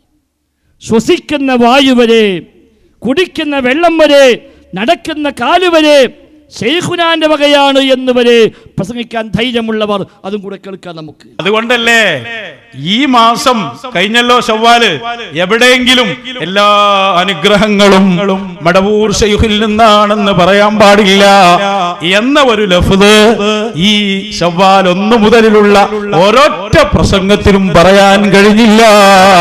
കാരണം അയാൾ അത് പറയുമ്പോൾ ശ്വസിക്കുന്ന ശ്വാസം പോലും ശൈഖുനയിൽ നിന്നാണ്. നിങ്ങൾ കുടിക്കുന്ന വെള്ളം യുക്തിവാദി അല്ലാതെ കുടിക്കുമ്പോ ആരെ വെള്ളമായി കുടിക്കണ്? അള്ളാഹ് കൊടുക്കുന്ന വെള്ളം. മടവൂർ ശൈഖ് അല്ല എന്ന് പറയുന്ന വഹാബി ഓൻ പ്രസംഗിക്കാൻ നടന്നു പോകുന്നത് ശൈഖുന കൊടുക്കുന്ന ഖുവ്വത്ത് റഹ്മാനല്ലേ അള്ളാഹ് എല്ലാവർക്കും കൊടുക്കും. അതേ ശൈലിയാണ് ഔലിയാക്കന്മാർ. സുബ്ഹാനല്ലാഹ്. കണ്ട സഹോദര, ഇവിടെയാണ് മുസ്ലിം ഉമ്മത്തുള്ളത്. പക്ഷപാതിത്വങ്ങൾക്ക് അപ്പുറത്ത് ആത്മാർത്ഥമായി ചിന്തിക്കാൻ തയ്യാറാവുക. എന്താ പറഞ്ഞത്? ശ്വസിക്കുന്ന വായു മടവൂരിൻ്റെ വകയാണ്. നടന്നു പോകാനുള്ള ശക്തി നൽകുന്നത് മടവൂരാണത്രേ. കാരണം എന്താ? അല്ലാഹ് റഹ്മാനാണ്. അതേ ശൈലിയാണ് ഔലിയാക്കന്മാർക്കുന്ന. സുബ്ഹാനല്ലാഹ്. വിശുദ്ധ റമളാനിലേക്ക് കടക്കുമ്പോൾ ഈ പിഴച്ച വിശ്വാസവുമായിട്ടാണ് എങ്കിൽ സഹോദരന്മാരെ എന്തു നേട്ടമുണ്ട്? പകൽ മുഴുവൻ നോമ്പെടുക്കുമെന്നല്ലാതെ, രാത്രി നിസ്കരിക്കുമെന്നല്ലാതെ സ്വീകരിക്കപ്പെടുമോ? എത്രയെത്ര നോമ്പുകാരാണ്. നബി തങ്ങൾ പഠിപ്പിക്കുന്ന ഹദീസ് കാണാം, ലൈസ ലഹു മിൻ സിയാമിഹി ഇല്ലൽ ജൂഅ്. അവന്റെ നോമ്പ് കൊണ്ട് വിശപ്പ് ലഭിച്ചുവെന്നല്ലാതെ മറ്റൊന്നുമില്ല. എന്തേ റമദാൻ കൊണ്ട് കിട്ടി എന്ന് ചോദിച്ചാൽ, ഒരു മാസം വിശക്കാൻ പറ്റി, അല്ലാതെ കാര്യമൊന്നും നേടാൻ കഴിയാത്ത എത്രയെത്ര നോമ്പുകാരുണ്ട് എന്ന് ഹബീബായ മുഹമ്മദ് മുസ്തഫ സ്വല്ലല്ലാഹു അലൈഹി വസല്ലം. അമലുകൾ സ്വീകരിക്കപ്പെടണമോ? വിശ്വാസം ശരിയാവണം. വിശ്വാസം ശരിയാകണം. അതാണ് അടിത്തറ. വിശ്വാസമാണ് അടിവേര്, അതാണ് ജീവൻ. അടിവേര് പൊട്ടിയാൽ എത്ര വലിയ വൃക്ഷമാണെങ്കിലും ഉണങ്ങിപ്പോകും. അടിത്തറ ഇളകിയാൽ എത്ര വലിയ കെട്ടിടമാണെങ്കിലും താഴെ വീഴും. ജീവൻ നഷ്ടമായാൽ എത്ര ആരോഗ്യമുള്ള മനുഷ്യരാണെങ്കിലും ശരി, പിന്നെ ആ ശരീരം പ്രയോജനമില്ലാതായി മാറും. വേറെ ഒരു അസുഖമില്ല, ഒരു പ്രശ്നമില്ല, നല്ല ആരോഗ്യമുള്ളവരാ, പക്ഷേ ജീവൻ നഷ്ടപ്പെട്ടു പോയി എങ്കിൽ പിന്നെ കൈകൊണ്ട് കാര്യമില്ല, കാലുകൊണ്ട് കാര്യമില്ല, കണ്ണുകൊണ്ട് കാര്യമില്ല, കാതുകൊണ്ട് കാര്യമില്ല, ഒന്നും പ്രയോജനമില്ലാതായി മാറുമെന്നല്ലേ ഇസ്ലാം പഠിപ്പിച്ചത്? ലഇൻ അസ്റക്ത ലയഹ്ബതന്ന അമലുക. നബിയെ, താങ്കൾ ശിർക്ക് ചെയ്താലും, താങ്കൾ റബ്ബിൽ പങ്കു ചേർത്താലും, ലയഹ്ബതന്ന അമലുക, നിങ്ങളുടെ എല്ലാ അമലും ബാത്തിലായി പോകും നബിയെ. വലതകൂനന്ന മിനൽ ഖാസിരീൻ, തീർച്ചയായും താങ്കൾ നട്ടക്കാളിൽപ്പെട്ടു പോകും നബിയേ. നബി തങ്ങൾ ശിർക്ക് ചെയ്യൂല, ഹറാമ് ചെയ്യൂല, പാപങ്ങൾ ചെയ്യില്ല, മഅസൂമാണ്, പാപസുരക്ഷിതരാണ്. എന്നിട്ട് പോലും അല്ലാഹു തആല പറയുന്നു, നബിയെ, നിങ്ങൾ ശിർക്ക് ചെയ്താലും ശരി, എല്ലാ അമലും ബാത്തിലാണ്. എങ്കിൽ ഈ കേട്ടത് ശിർക്കല്ലെങ്കിൽ സഹോദരന്മാരെ, ഇനി ഏതാ ശിർക്ക്? എല്ലാം റബ്ബിൽ നിന്നാണ് മുസ്ലിമിന്റെ വിശ്വാസം. ഹാദാ മിൻ ഫദ്ലി റബ്ബി, ഇതെന്റെ റബ്ബിന്റെ ഔദാര്യമാണ്, എൻ്റെ റബ്ബിന്റെ ഫദ്ലാണ്. ഇതല്ലേ മുസ്ലിമിന്റെ വിശ്വാസം. എന്ത് കിട്ടിയാലും അൽഹംദുലില്ലാഹ്. ഒരു മുറുക്ക് വെള്ളം കുടിച്ചാൽ നമ്മളെ പ്രഖ്യാപനം എന്താ? അൽഹംദുലില്ലാഹ്. ഒരു ഭക്ഷണം കഴിച്ചാൽ അൽഹംദുലില്ലാഹ്. ഒരു കുപ്പായമിട്ടാൽ അൽഹംദുലില്ലാഹ്. ഒന്ന് ശ്വസിച്ചാൽ പോലും അൽഹംദുലില്ലാഹ്. ഒന്ന് ഉറങ്ങി എഴുന്നേറ്റാൽ പോലും അൽഹംദുലില്ലാഹ്. എന്താ കാരണം? എല്ലാം റബ്ബിൽ നിന്നാണ്. റബ്ബുൽ ആലമീനാണ്, സർവ്വലോക രക്ഷിതാവാണ്. എല്ലാം നിയന്ത്രിക്കുന്നവൻ അല്ലയാണ്, എല്ലാം സൃഷ്ടിച്ചവൻ അല്ലയാണ്, എല്ലാം നൽകുന്നവൻ അല്ലയാണ്. അല്ലാഹുമ്മ ലാ മാനിഅ ലിമാ അഅ്തൈത വലാ മുഅ്തി ലിമാ മനഅത്. അല്ലാഹുവേ, നീ നൽകിയാൽ തടയാൻ ആരുമില്ല, നീ തടഞ്ഞാൽ നൽകാനും ആളില്ല റബ്ബേ. അതുകൊണ്ട് ആ വിശ്വാസ പ്രഖ്യാപനം ഹസ്ബി അല്ലാ, എനിക്കല്ല മതി, എനിക്കല്ല മതി. എൻ്റെ നേട്ടം അല്ലാഹുവിനോട് മാത്രമാണ്, എൻ്റെ സഹായാർത്ഥന റബ്ബിനോട് മാത്രമാണ്, എൻ്റെ മനസ്സിൻ്റെ ബന്ധങ്ങൾ ആ റബ്ബിനോട് മാത്രമാണ്. ഒരൊറ്റ പടപ്പിനോട് മാനസികമായ അത്തരം ബന്ധമില്ല. ഒരു നബിയോടും തേട്ടമില്ല, ഒരു വലിയനോടും തേട്ടമില്ല, ഒരു ജിന്നിനോടും തേട്ടമില്ല, ഒരു മലക്കിനോടും തേട്ടമില്ല, ഒരൊറ്റ പടപ്പിനോടും തേട്ടമില്ല. എൻ്റെ തേട്ടം എൻ്റെ റബ്ബിനോട് മാത്രം. ഇയ്യാക നഅ്ബുദു വ ഇയ്യാക നസ്തഈൻ. അല്ലാഹ് നിന്നെ മാത്രം ആരാധിക്കുന്നു, നിന്നോട് മാത്രം ഞങ്ങൾ സഹായത്തിനായി അർത്ഥിക്കുന്നു. എല്ലാ ദിവസവും 17 പ്രാവശ്യം ആവർത്തിച്ച് നമ്മളൊക്കെ ഇത് പ്രഖ്യാപിച്ചു കൊണ്ടേയിരിക്കുന്നു. പിന്നെ എങ്ങനെയാണ് കൂട്ടരെ നടക്കുന്ന കാല് ശൈഖിന്റെ വകയാണെന്ന് പറയുക, ശ്വസിക്കുന്ന വായു ശൈഖിന്റെ വകയാണെന്ന് പറയുക, അല്ലാഹ് റഹ്മാനായതുപോലെ ശൈഖുനായും റഹ്മാനാണ് എന്ന് നഊദു ബില്ലാഹ് എങ്ങനെയാണ് മുസ്ലിമിന് പറയാൻ കഴിയുക? അതുമാത്രമല്ല, പടച്ച റബ്ബിനെ കുറിച്ച് എന്തൊക്കെ പറയാൻ പറ്റോ അതൊക്കെ ശൈഖിനെ പറ്റും പറയാനാണ്. അല്ലാഹ് മാലിക്കാണ്, അല്ലാഹ് ഖുദ്ദൂസാണ്, അല്ലാഹ് സലാമാണ്, അല്ലാഹ് മുഅ്മിനാണ്, അല്ലാഹ് മുഹൈമിനാണ്, അല്ലാഹ് അസീസാണ്, അല്ലാഹ് ജബ്ബാറാണ് തുടങ്ങി അള്ളാഹിനെ കുറിച്ച് അല്ലാഹ് പരിചയപ്പെടുത്തിയ എന്തെല്ലാം ഉണ്ടോ അതൊക്കെ മഹാന്മാർക്കും പറയാമെന്നാണ് മറ്റൊരു സഖാഫിയുടെ പ്രസംഗം. കേൾക്കാൻ നമുക്ക് ആ ഭാഗം. അത് കഴിഞ്ഞിട്ടും ഒരു വലിയ കുതുബ് എന്ന് പറഞ്ഞ സ്ഥാനത്തേക്ക് എത്തി. അവിടുന്ന് അങ്ങോട്ട് മേലോട്ട് പോയാലും വീണ്ടും തീരാത്ത മക്കാമുകൾ ഉണ്ട്. പക്ഷേ അബ്ദുള്ള കഴിഞ്ഞാൽ പിന്നെ അടിമ അബ്ദ് ഇല്ലാതെ ഹുറായി മാറുക ചെയ്യുക. പിന്നെ അടിമക്ക് അബ്ദുൽ ഖാദിർ എന്ന് പറയൂല, പിന്നെ ഖാദിർ എന്നാ പറയാം. ഓരോ ഇസ്മു അച്ചേൽക്കാണ് പിന്നെ അടിമക്ക് തുലാക്കാക്ക്. റഹീം, മലിക്ക്, ഖുദ്ദൂസ്, സലാം, മുഅ്മിന്, മുഹൈമിന്, ഇങ്ങനെ പിന്നെ അടിമനെ പറ്റി പറയാം. അടിമയെക്കുറിച്ച് അല്ലാഹു തആല ഹുറാക്കി. അടിമ അൽ ഹുറിയ, അൽ ഹുറിയത്തുൽ വഹബിയ എന്നാണ് ഔലിയാക്കന്മാർ അതിനെ പറ്റി പറയാം. ആ സ്ഥാനത്തേക്ക് എത്തിയാലോ, ആ സ്ഥാനത്തേക്ക് എത്തിയാൽ പിന്നെ വലിയ ഞാന് എന്നേ പറയൂ. ആ ഞാന് അള്ളാഹു ആയിരിക്കും. അത് ഞാൻ വേണ്ടാന്ന് വെച്ചു. അള്ളാഹ് പറയേണ്ടതൊക്കെ ഇങ്ങനെ പറയാ ചെയ്യുക. അള്ളാഹുവിന്റെ ഭാഷയിലാണ് സംസാരിക്കുക, വലിയ സംസാരിക്കുക. CM വലിയുല്ലാഹി ഖദ്ദസുല്ലാഹു സിർറഹുൽ അസീസ് അവരുടെ ലാസ്റ്റ് സമയങ്ങളിൽ ഞാൻ മാത്രമായിരുന്നു പറഞ്ഞിരുന്നത്.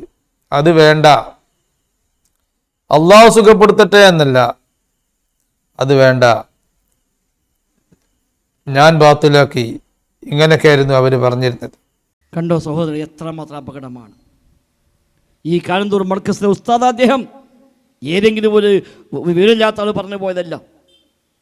ഈ മർക്കസു സഖാഫയിലെ ഉസ്താദാണ് അദ്ദേഹം. ഒരുപാട് കിതാബ് എഴുതിയ മനുഷ്യനാ. അയാളാണ് പറയുന്നത് എന്ത്, അബ്ദുള്ള എന്ന മർത്തബീന് കയറിയിട്ട് പിന്നെ അബ്ദ് എന്ന് ഇല്ലാതായി പോകുന്ന ഏറ്റവും അഷ്റഫുൽ മഖ്ലൂഖായ, ഏറ്റവും ശ്രേഷ്ഠമായ സൃഷ്ടിയായ ഹബീബായ മുഹമ്മദ് മുസ്തഫ സല്ലല്ലാഹു അലൈഹി വസല്ലമയല്ലേ. ആ നബിയെ കുറിച്ച് പോലും നമ്മൾ പറഞ്ഞ വാക്കെന്താ, അഷ്ഹദു അന്ന മുഹമ്മദൻ അബ്ദുഹു വറസൂലുഹു. മുഹമ്മദ് നബി സല്ലല്ലാഹു അലൈഹി വസല്ലമ അള്ളാന്റെ അടിമയാണ്, അവന്റെ റസൂലാണ് എന്നല്ലേ നമ്മൾ പ്രഖ്യാപിക്കുന്നത്. നബിതങ്ങൾ കയറിപ്പോകാത്തൊരു മർത്തബ ഇനി വേറെ ആരാ കയറിപ്പോകാനുള്ളത്? ഏറ്റവും വലിയ മുഅ്ജിസത്തിലൊന്നാണല്ലോ മിഅ്റാജ്, ഇസ്രാ യാത്രകൾ. ആ യാത്ര പറഞ്ഞപ്പോൾ അല്ലാഹ് പറഞ്ഞത് എന്താ, സുബ്ഹാനല്ലദീ അസ്റാ ബിഅബ്ദിഹി, സുബ്ഹാനല്ലദീ അസ്റാ ബിഅബ്ദിഹി ലൈലൻ മിനൽ മസ്ജിദിൽ ഹറാം ഇലൽ മസ്ജിദിൽ അഖ്സല്ലദീ ബാറക്നാ ഹൗല ലിനുരിയഹു മിൻ ആയാതിനാ. സൂറത്ത് ഇസ്രായിലെ 1-ാമത്തെ ആയത്ത്. അവിടെയും പ്രയോഗിച്ച വാക്ക് അബ്ദ് എന്നാണ്. അല്ലാഹു തആല തൻ്റെ അടിമയെ കൊണ്ടുപോയി, തൻ്റെ അടിമയെ കൊണ്ടുപോയി അവിടെ അബ്ദ് എന്നാ പറഞ്ഞത്. മിഅ്റാജ് യാത്ര സൂറത്ത് നജ്മിൽ പറഞ്ഞു. അവിടെയും കാണാം അല്ലാഹു തആല നബിതങ്ങളെ കൊണ്ടുപോയി യാത്ര പറയുമ്പോൾ അവിടെയും കാണാം ഔഹാ ഇലാ അബ്ദിഹി മാ ഔഹാ. അള്ളാഹുവിൻ്റെ അടിമയിലേക്ക് നൽകിയ വഹയെല്ലാം നൽകി എന്നാണ് അള്ളാഹ് അവിടെ പ്രയോഗിച്ചത്. അവിടെയും അബ്ദ് എന്നാണ് പ്രയോഗിച്ചത്. മൊത്തം അമ്പിയാക്കൾ പറയുമ്പോൾ സൂറത്ത് ആൽ ഇമ്രാനിൽ പറഞ്ഞത് എന്താ? മലക്കളാവട്ടെ അമ്പിയാക്കളാവട്ടെ ആരാണെങ്കിലും ശരി, അവർക്കാർക്കും യാതൊരു മടിയുമില്ല. എന്തിന്? അള്ളാഹുവിൻ്റെ അബ്ദാണെന്ന് പറയാൻ, അടിമയാണെന്ന് പറയാൻ അവർക്കാർക്കും യാതൊരു മടിയുമില്ല എന്ന് സൂറത്ത് ആൽ ഇമ്രാനിൽ അള്ളാഹു തആല പഠിപ്പിക്കുകയാണ്. സഹോദരങ്ങളെ, പിന്നെ എങ്ങനെയാണ് അബ്ദ് എന്ന മഖാമെന്ന് കയറിപ്പോയിട്ട് മറ്റൊരു ദർജയിലേക്ക് എത്തുന്നു? അപ്പൊ പിന്നെ അബ്ദുൽ ഖാദിർ പറയില്ല, പിന്നെ ഖാദിറേ പറയുള്ളൂ എന്ന്. പിന്നെ അടിമയ്ക്ക് അബ്ദുൽ ഖാദിർ ഇല്ല, പിന്നെ ഖാദിറേ ഉള്ളൂ. അബ്ദുർ റഹീം അല്ല, റഹീമാണ്, സലാമാണ്, മുഅ്മിനാണ്, മുഹൈമിനാണ്, അസീസാണ്, ജബ്ബാറാണ്. അള്ളാഹിനെ കുറിച്ച് അല്ലാഹു തആല എന്തൊക്കെ പറഞ്ഞുവോ അതെല്ലാം ഇവർക്കും പറയാമെന്ന നേരത്തേക്കാണ് ഈ ഉസ്താദുമാർ കൊണ്ടുപോകുന്നത്. നഊദുബില്ല. എന്തിനേറെ പടച്ച റബ്ബിനെ പറ്റി അല്ലാഹ് പറഞ്ഞ അഅ്ലമു ആയത്തിൻ ഫീ കിതാബില്ലാ, അല്ലാഹുവിന്റെ കിതാബിലെ ഏറ്റവും മഹത്വമേറിയ ആയത്ത് എന്ന് വിശേഷിപ്പിക്കപ്പെടുന്ന ആയത്തുൽ കുർസി. അല്ലാഹുവിന്റെ കിതാബിലെ ഏറ്റവും മഹത്വമേറിയ ആയത്ത് അഅ്ലമു ആയത്തിൻ ഫീ കിതാബില്ലാ, അല്ലാഹുവിന്റെ കിതാബിലെ ഏറ്റവും മഹത്വമേറിയ ആയത്ത് ഏതാ? ആയത്തുൽ കുർസി. ആ ആയത്തുൽ കുർസിയിൽ അല്ലാഹുവിനെ പറ്റി പറഞ്ഞത് എന്താ? അല്ലാഹു ലാ ഇലാഹ ഇല്ലാഹു അൽ ഹയ്യുൽ ഖയ്യൂം ലാ തഖുദുഹു സിനതും വലാ നൗം. അല്ലാഹു അവനല്ലാതെ ഇലാഹില്ല, അവന് ഉറക്കമില്ല, മയക്കമില്ല, ഹയ്യാണ്, ഖയ്യൂമാണ് എന്ന് അല്ലാഹുവിനെ പറ്റി പറഞ്ഞെങ്കിൽ സമാനമായ വിശേഷണങ്ങളെ മഹാന്മാർക്കും വകവെച്ചു കൊടുക്കാമെന്നാണ് അതേ ഉസ്താദ് തന്നെ പ്രസംഗിച്ചത്. ഉറക്കമില്ല, ഔലിയാക്കന്മാർ ഉറങ്ങൂല, മയക്കമില്ല എന്ന് ഇതേ ആയത്തിൽ അള്ളാഹിനെ പറ്റി പഠിപ്പിച്ചതോ അത് തന്നെ മഹാന്മാർക്കും ബാധകമാണ് എന്ന് അതേ സഖാഫി പ്രസംഗിക്കട്ടെ. മാലഹു റഖദു, അല്ലാഹുവിനക്ക് ഉറക്കമില്ല. ലാ തഖുദുഹു സിനത്തും വലാ നൗം, ആയത്തുൽ കുർസിയിൽ പറഞ്ഞു. അല്ലാഹു തആലക്ക് തൂക്കിയുറക്കോ അല്ല, ഉറക്കില്ല. വലിയ അങ്ങനെ തന്നെയാണ്. എല്ലാം വലിയനെ കൂട്ടി മനസ്സിലാക്കണം. അപ്പൊ കണ്ടോ സഹോദര, എന്താണ് അല്ലാഹു തആലക്ക് ഉറക്കമില്ല, മയക്കമില്ല, ലാ തഖുദുഹു സിനത്തും വലാ നൗം എന്ന് പറയാ. വലിയും അങ്ങനെ തന്നെയാണ്. സഹോദരങ്ങളെ, പടച്ച റബ്ബിനോട് പടപ്പുകളെ തുല്യപ്പെടുത്തുന്ന, പടപ്പുകളെ റബ്ബിൽ പങ്കു ചേർക്കുന്ന ഈ ശിർക്കൻ വിശ്വാസം എങ്ങനെയാണ് നമുക്ക് ന്യായീകരിക്കാൻ കഴിയുക? അല്ലാഹുവിന്റെ റസൂലിന്റെ മുമ്പിൽ ഒരാൾ വന്നുകൊണ്ട് പറയുന്നു, മാഷാ അല്ലാഹു വശിഅത, റസൂലേ താങ്കളും അല്ലാഹും ഉദ്ദേശിച്ചാൽ, താങ്കളും അല്ലാഹും ഉദ്ദേശിച്ചാൽ എന്താ നബി തങ്ങളുടെ പ്രതികരണം? അജഅൽതനി ലില്ലാഹി നിദ്ദാ, നീ എന്നെ അല്ലാഹുക്ക് തുല്യമാക്കുകയാണോ എന്ന്. അതാ നബി തങ്ങളുടെ മാതൃക, അതാ സ്വഹാബത്തിന്റെ വിശ്വാസം. ഫഇൻ ആമനൂ ബിമിസ്ലി മാ ആമൻതും ബിഹി, സ്വഹാബത്ത് വിശ്വസിച്ച പോലെ വിശ്വസിച്ചാൽ നിർമാർഗ്ഗത്തിലാകാം എന്നാണ് ഖുർആൻ പഠിപ്പിച്ചത്. എങ്കിൽ ആ സ്വഹാബത്തിനെ നബി തങ്ങൾ പഠിപ്പിച്ച വിശ്വാസമിതാണ്, നീ എന്നെ അല്ലാഹുക്ക് തുല്യമാക്കുകയാണോ. അല്ലാഹുവാണേ സത്യമെന്ന് പറയാതെ ഉമ്മയാണേ സത്യമെന്ന് പറഞ്ഞാൽ ശരിയല്ല, വിശ്വാസത്തെ ബാധിക്കുമെന്നാണ് നബി തങ്ങൾ പഠിപ്പിച്ചത്. നബി തങ്ങൾ പറയുന്നു, ലാ തഹ്ലിഫു ബിആബാഇകും വലാ ബിഉമ്മഹാതികും, നിങ്ങളെ പിതാക്കന്മാരെ കൊണ്ട് സത്യം ചെയ്യല്ല, മാതാക്കളെ പേര് സത്യം ചെയ്യല്ല. മറ്റൊരു ഹദീസിൽ കാണാം, മൻ കാന ഹാലിഫ ഫൽയഹ്ലിഫ് ബില്ലാ ഔ ലിയസ്മുത്, സത്യം ചെയ്യുന്നുവെങ്കിൽ അല്ലാഹുവിന്റെ പേര് സത്യം ചെയ്യട്ടെ, അല്ലെങ്കിൽ മൗനം പാലിക്കട്ടെ. മൻ ഹലഫ ബിഗൈരില്ലാ ഫഖദ് കഫറ ഔ അശ്റക, അല്ലാഹുവിന്റെ പേരിൽ വല്ലവനും സത്യം ചെയ്താൽ അവൻ ചെയ്ത് കുഫറാണ്, ശിർക്കാണ് എന്ന് റസൂലുള്ളാഹി സ്വല്ലല്ലാഹു അലൈഹി വസല്ലം. എത്ര വചനങ്ങൾ! ഇന്ന റുഖാ വത്തമാഇമ വത്തിബത ശിർകുൻ, ഏലസുകൾ, റുഖിയ്യകൾ, ഉറുക്കുകൾ, മന്ത്രങ്ങൾ, ഏലസുകളൊക്കെ ശിർക്കാകുന്നുവെന്ന് റസൂലുള്ളാഹി സ്വല്ലല്ലാഹു അലൈഹി വസല്ലമ. ഏലസ് കിട്ടിയാൽ പടച്ച റബ്ബ് അവന് പൂർത്തീകരിച്ചു കൊടുക്കാതിരിക്കട്ടെ എന്ന് നബി ഞങ്ങളെ പ്രാർത്ഥിക്കുന്നു. സ്വഹാബത്ത് പഠിപ്പിക്കുന്നു. ഏലസ് ശരീരത്തിൽ കണ്ടപ്പോ, മന്ത്രിച്ചു കെട്ടിയ നൂല് കണ്ടപ്പോ നബി ഞങ്ങളുടെ രഹസ്യ സൂക്ഷിപ്പുകാരനായ പ്രഗത്ഭനായ സ്വഹാബി ഹുദൈഫത്തുൽ യമാൻ പറയുന്നു, ലൗ മിത്ത വഹിയ അലൈക മാ സല്ലൈതു അലൈക, ഈ നൂല് ശരീരത്തിൽ ഉണ്ടായിക്കൊണ്ടാണ് നീ മരിക്കുന്നതെങ്കിൽ നിനക്ക് വേണ്ടി നിസ്കരിക്കാൻ ഈ ഹുദൈഫ തയ്യാറാവുക ഇല്ല. ഇതാ സ്വഹാബത്തിന്റെ നിലപാട്. എത്ര സംഭവങ്ങൾ, എന്നിട്ടാണ് നമ്മളിവിടെ അള്ളാനെ പോലെ തന്നെയാണ് അവർ, പിന്നെ അബദൊന്നുമില്ല, പിന്നെ ഒക്കെ പഠിച്ചവനെ പോലായി എന്ന അവസ്ഥയിലേക്ക് മഹാന്മാരെ കുറിച്ച് പറഞ്ഞു പ്രചരിപ്പിക്കുന്നത്. വേറെ ഉസ്താദ് പറഞ്ഞത് CM-നെ കണ്ട പഠിച്ചോനാ തോന്നിപ്പോകും. ഇതൊക്കെ പറഞ്ഞാൽ അങ്ങനെ തന്നെയല്ലേ? ഇതെല്ലാമാണ് അവസ്ഥ എങ്കിൽ പിന്നെ പഠിച്ചോനാണ് തോന്നിപ്പോകുന്നാണ് കേട്ടുള്ള സംസാരം. മഹാനായ പരിപ്പാട് മക്കാമ് CM വലിയുള്ള വെളിവാക്കിയതാ. ഇതുപോലെ കുറെ മക്കാമ് ഉസ്താദ് വെളിവാക്കിയതാ. ഇവിടെ ആരാ കബറിൽ കിടക്കുന്ന ആളെ പേര് ബലൂചിസ്ഥാൻ എന്ന നാട്ടിൽ നിന്ന് വന്നവരാണ് ഈ കിടക്കുന്നത്. ഇവരെ പേര് അബ്ദുല്ലാഹിൽ ഖൈർ എന്നാണ്. ഇവരെ പേര് സൈനബ ഉമ്മ എന്നാണ്. ഈ സൈനബ ഉമ്മയും ഈ അബ്ദുല്ലാഹിൽ ഖൈറും തമ്മിലുള്ള ബന്ധം എന്താ? ഇത് ഭർത്താവാണ്, ഇത് ഭാര്യയാണ്. 500 കൊല്ലം മുമ്പാണ് ഇവർ ഇവിടെ വന്ന് വിവാഹത്തെടുക്കാൻ കൂടിയത്. ബഹുമാനപ്പെട്ട CM എന്ന് പറഞ്ഞതാ. അത് ഇന്നും മൗലിദിലൊക്കെ നിങ്ങൾ വായിക്കാറില്ലേ?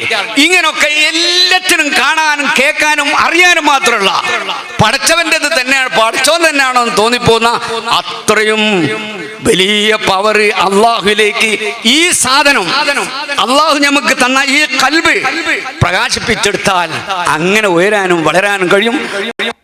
കണ്ടോ, കൽബാണ് പ്രകാശിപ്പിച്ചാൽ അങ്ങനെ ഉയരാൻ കഴിയും. ഞങ്ങളുടെ നാട്ടുകാരാണ് ഇപ്പൊ സ്നേഹിക്കുന്നത്. എന്താ പറഞ്ഞത്? പടച്ചോൻ തന്നെ തോന്നിപ്പോകും. ആ ദറജയിലേക്ക് എത്തിയാൾ ആ CM മടവൂർ. സുബ്ഹാനല്ലാഹ്. സഹോദരങ്ങൾ, അതുകൊണ്ട് ഒരു മാറ്റം റമദാന് മുമ്പ് ആവശ്യമാണ്. ഇങ്ങനെ ആരെങ്കിലും പറഞ്ഞത് എവിടെങ്കിലും കേട്ടത് അതൊക്കെ വിശ്വസിച്ചുകൊണ്ട് പോകേണ്ടവരല്ല നമ്മൾ. അത്തരം ഒരു കഴിവ് ആർക്കുമില്ല. അത് പടച്ച റബ്ബിന് മാത്രമേ ഉള്ളൂ. പടച്ച റബ്ബിന് മാത്രമുള്ള കഴിവ്, അവന് മാത്രമുള്ള അറിവ്, അവന് മാത്രമുള്ള വിശേഷണങ്ങൾ, അവൻ്റെ പ്രവർത്തനങ്ങൾ, അവൻ്റെ സത്ത എല്ലാം റഹ്മാനായ റബ്ബിന് മാത്രമാണ്. ഖുൽ ഹുവല്ലാഹു അഹദ് അല്ലാഹുസ് സമദ്.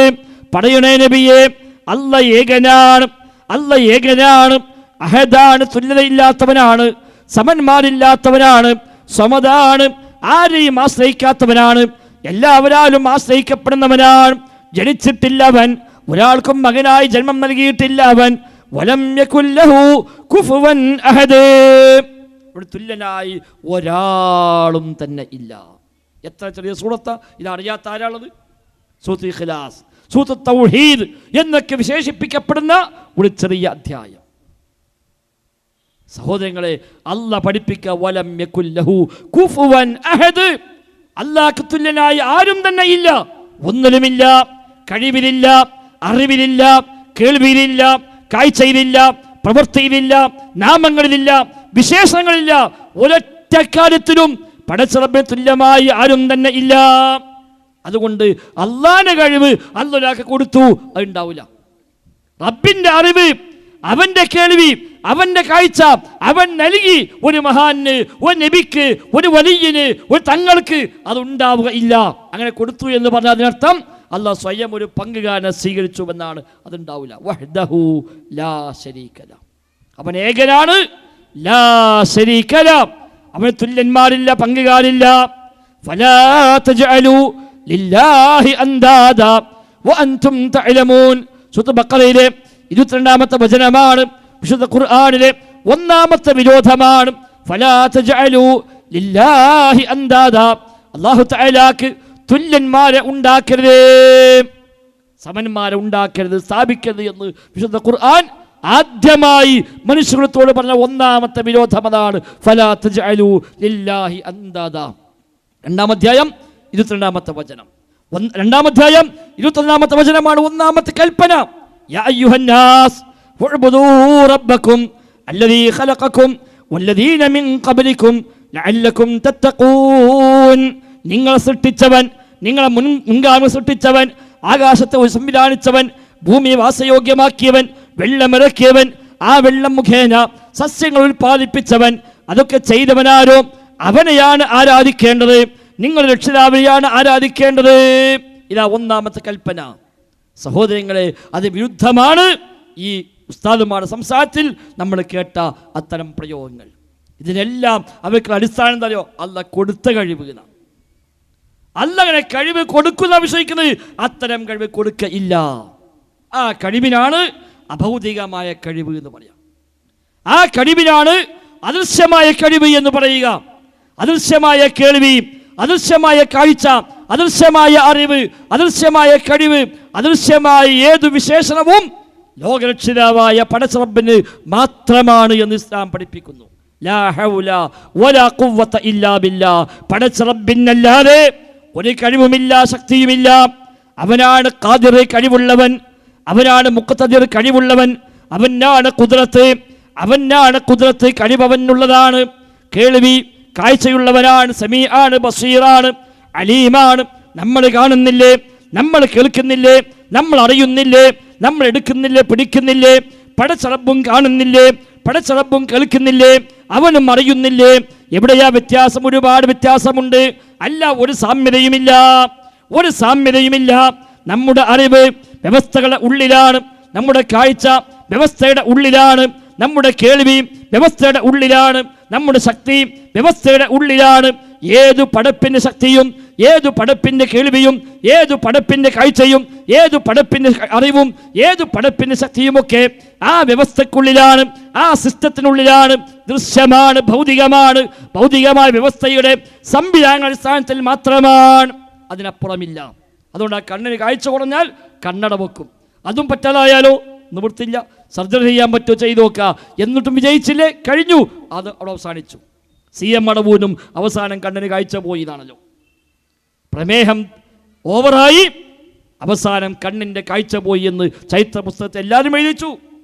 CMന് ചരിത്രമേൽ ഏത് പുസ്തകം എടുത്തു നോക്കിയാലും കാണാം അദ്ദേഹത്തിന് കണ്ണിന് കാഴ്ച നഷ്ടപ്പെട്ട അവസാനമാകുമ്പോൾ, പ്രമേഹം ഓവറായിട്ട്. അങ്ങനെ പിന്നെ ആളുകൾ വന്ന് സലാം പറയുമ്പോൾ അദ്ദേഹം പറയുമായിരുന്നു, എടാ ഇപ്പോൾ ഒരാളെയും കാണാൻ കഴിയുന്നില്ല, നിന്റെ ശബ്ദം കേട്ടപ്പോഴാ നിന്നെ മനസ്സിലായത് എന്ന് പറയുമായിരുന്നു. എന്താ കാരണം? വ്യവസ്ഥക്കുള്ളിലെ കാഴ്ചയേ ഉള്ളൂ, വ്യവസ്ഥക്കുള്ളിലെ കേൾവിയേ ഉള്ളൂ. CM ഒരു ബാത്റൂമിൽ വീണു, കാലിൻ്റെ തുടയെല്ല് പൊട്ടി, 1 മാസക്കാലം വിശ്രമത്തിലായി എന്ന് അദ്ദേഹത്തിൻ്റെ ചരിത്ര പുസ്തകത്തെ എല്ലാവരും എഴുതി വെച്ച യാഥാർത്ഥ്യമാണ്. എന്തുകൊണ്ട്? മൂപ്പരകാലിന് അള്ളാഹ്ക്കുള്ള കഴിവില്ലാത്തതുകൊണ്ട്. അബോധികമായ കഴിവ് ആ കാലിലുണ്ടെങ്കിൽ ആ കാല് ബാത്റൂമിൽ വീഴുമ്പോൾ പൊട്ടിപ്പോകുമോ? ഇല്ല. മനുഷ്യർക്ക് എന്ത് കഴിവാണോ അള്ളാഹ് നിശ്ചയിച്ചത്, ഏത് വ്യവസ്ഥയാണോ മനുഷ്യനുള്ളത്, ആ വ്യവസ്ഥയെ CM മടവൂരിനുമുള്ളൂ, ആ വ്യവസ്ഥയെ ഏത് പടപ്പിനുമുള്ളൂ. അതുകൊണ്ട് അവർക്ക് വിശന്നത്, അവർ ദാഹിച്ചത്, അവർ രോഗിയായത്, അവർ വിഷമിച്ചത്, അവർ സങ്കടപ്പെട്ടത്, അവർ സന്തോഷിച്ചത്.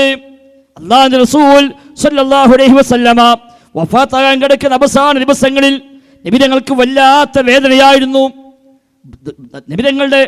നബിതങ്ങളുടെ ബോധം നഷ്ടപ്പെടുകയായിരുന്നു. നബിതങ്ങൾ ഒരു പുതപ്പ് കൊണ്ട് മൂടിയിട്ട് ഇങ്ങനെ കിടക്കുകയാണ്. അടുത്തൊരു പാത്രത്തിന് വെള്ളമുണ്ട്. ആയിഷ റളിയല്ലാഹു അൻഹ പറയുകയാണ്, അല്ലാഹുവിന്റെ റസൂൽ എൻ്റെ വീട്ടിലാണ് കിടക്കുന്നത്. നബിതങ്ങളുടെ ബോധം നഷ്ടപ്പെടുന്നു. ഇടയ്ക്ക് ബോധം തെളിയുന്നു. ബോധം തെളിയുമ്പോൾ തൻ്റെ കൈ ആ വെള്ളത്തിൽ മുക്കും, ആ കൈ കൊണ്ട് മുഖം തടവും. അപ്പോൾ ആശ്വാസം തോന്നും. കുറച്ച് കഴിയുമ്പോൾ വീണ്ടും ബോധം നഷ്ടപ്പെടും. ആ പുതപ്പ് കൊണ്ട് മൂടും, പിന്നെയും ബോധം തെളിയും. അപ്പോൾ വീണ്ടും നബിതങ്ങൾ ആ കൈ അങ്ങനെ നനച്ച് മുഖം തടവും. ഈ അവസ്ഥയ്ക്ക് നബിതങ്ങളെത്തി. നബിതങ്ങളുടെ മകൾ ഫാത്തിമ റളിയല്ലാഹു അൻഹ വാപ്പാനെ കാണാൻ വേണ്ടി അടുത്തുണ്ട്. നബിതങ്ങളുടെ ഈ പ്രയാസം കണ്ടപ്പോൾ ഫാത്തിമ ബീവിക്ക് സഹിക്കാൻ കഴിഞ്ഞില്ല. ഉപ്പാന്റെ വേദന കണ്ടപ്പോൾ, ഉപ്പാന്റെ പ്രയാസം കണ്ടപ്പോൾ മകൾക്ക് സഹിക്കാൻ കഴിഞ്ഞില്ല. മോള് പറഞ്ഞ വാക്ക് ഇമാം ബുഖാരി, ഇമാം മുസ്ലിം അടക്കം എല്ലാവരും ഉദ്ധരിച്ച ഹദീസിൽ കാണാം.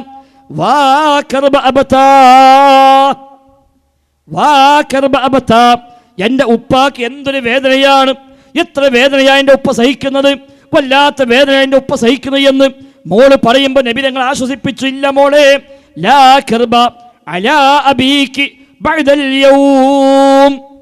മോളെ, നിന്റെ ഉപ്പാക്ക് ഇന്നും കൂടെ വേദന ഉള്ളൂ, പിന്നെ വേദന ഉണ്ടാവില്ല. വഫാത്താകാൻ പോകുന്നുവെന്ന സൂചനയാണത്. ഇന്നുകൂടെ വേദന ഉള്ളൂ, പിന്നെ വേദനയില്ല.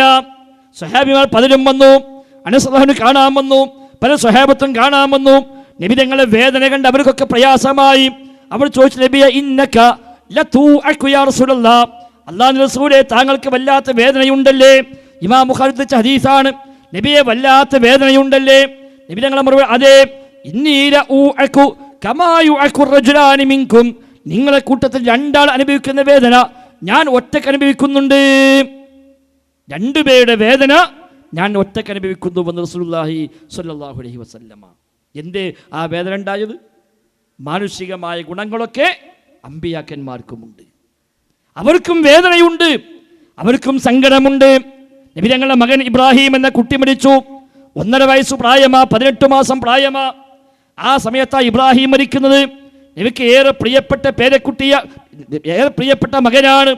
ആ ഇബ്രാഹിം മരിച്ചപ്പോ നബി തങ്ങൾ പ്രഖ്യാപിച്ചു, ഇന്നാ ലബിഫിറാഖിക ലമഹസൂനൂന യാ ഇബ്രാഹിം, അല്ലയോ ഇബ്രാഹിം, നിന്റെ വേർപാടിൽ വല്ലാത്ത വേദനയുണ്ട്, വല്ലാത്ത വിഷമമുണ്ട്. വിഷമുണ്ടായി നബിക്ക്. നബി തങ്ങളുടെ മകൾ സൈനബ ആളെ പറയിച്ചു നബിയത്തേക്ക്, നബിയെ എൻ്റെ കുട്ടിക്ക് സുഖമില്ല, നിങ്ങളൊന്ന് വരണം. നബിക്കപ്പം എത്താൻ കഴിഞ്ഞില്ല, മറ്റു പല തിരക്കിലുമാണ്. വീണ്ടും ആളെ പറഞ്ഞയച്ചു. നബി തങ്ങൾ വന്നപ്പോഴേ കുട്ടി മരിച്ചു. ആ കുട്ടിയെ കയ്യിൽ പിടിച്ച് നബി തങ്ങൾ വിതുമ്പി, കണ്ണിന്ന് വെള്ളം വന്നു. കൂടെയുള്ള ചോദിച്ചു, നബിയെ നിങ്ങൾ കരയുന്നുവോ? നിങ്ങൾ കരയുന്നുവോ? അതേ, ഞാൻ കരയും, എനിക്കും വേദനയുണ്ട്, വിഷമമുണ്ട്, പക്ഷേ അല്ലാഹ് കിട്ടമില്ലാത്ത ഒന്ന്, അതുകൊണ്ട് ഞാൻ പറയുകയില്ല. നബിക്ക് വിഷമുണ്ടായി, വേദന ഉണ്ടായി, സങ്കടമുണ്ടായി, ദുഃഖമുണ്ടായി, പ്രയാസമുണ്ടായി, ക്ഷീണമുണ്ടായി, വിശപ്പുണ്ടായി, ഉറക്കം വന്നു, ക്ഷീണം വന്നു, ബോധക്ഷയമുണ്ടായി. ഇതൊക്കെ അല്ലാഹു റസൂലുണ്ടായി സ്വല്ലല്ലാഹു അലൈഹി വസല്ലം. എന്തേ കാരണം?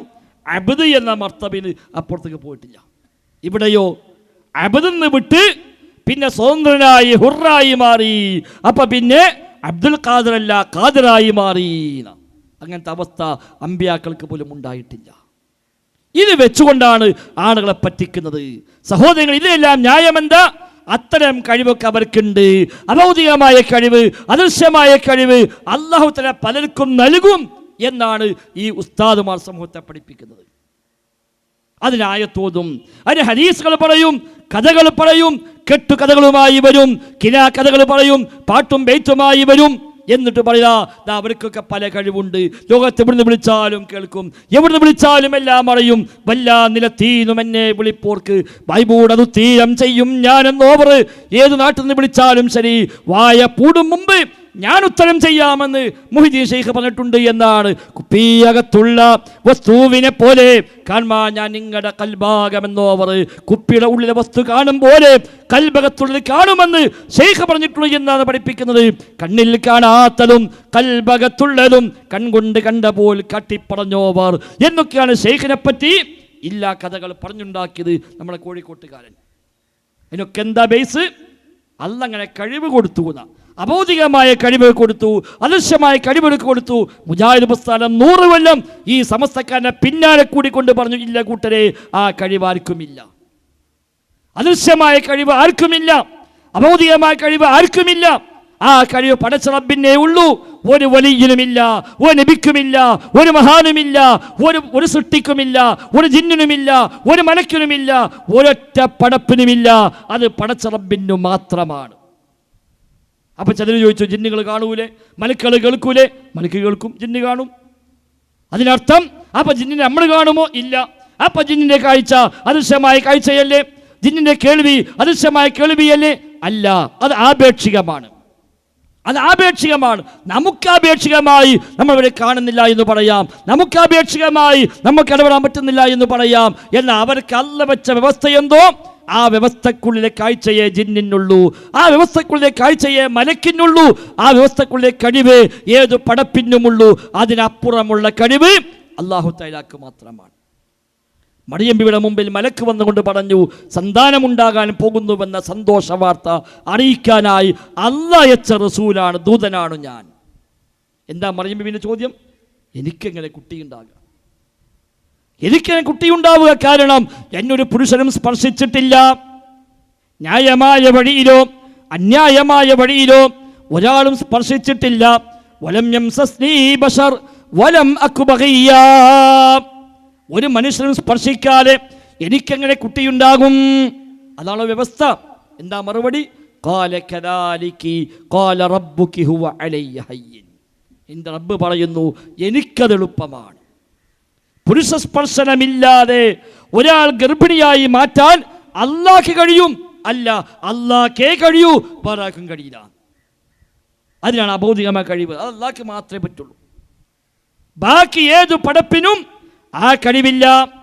രോഗം ശഫിയാക്കുന്നത് അല്ലാഹയാണ്. അല്ലാഹുമ്മ റബ്ബന്നാസ് അൽഹിബിൽ ബസ് ഇശ്ഫി അൻത ശാഫി ലാ ശിഫാഅ ഇല്ലാ ശിഫാഉക. റബ്ബേ നീയാണ് ശിഫ നൽകുന്നവൻ, നിന്റെ ശിഫയാണ് യഥാർത്ഥ ശിഫ, നിന്റെ ശിഫയല്ലാതെ മറ്റൊരു ശിഫ ഇല്ല അല്ലാഹ്. അള്ളയാണ് ഷാഫി, അവനാണ് ശിഫ നൽകുന്നവൻ.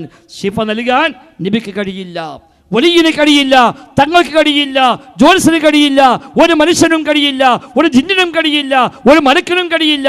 അത് പടച്ച റബ്ബിനു മാത്രം. എന്നാ ജിന്നാക്ക് രോഗം ഉണ്ടാവൂലേ? ജിന്നാക്ക് രോഗം മാറൂലേ? മാറിയേക്കാം.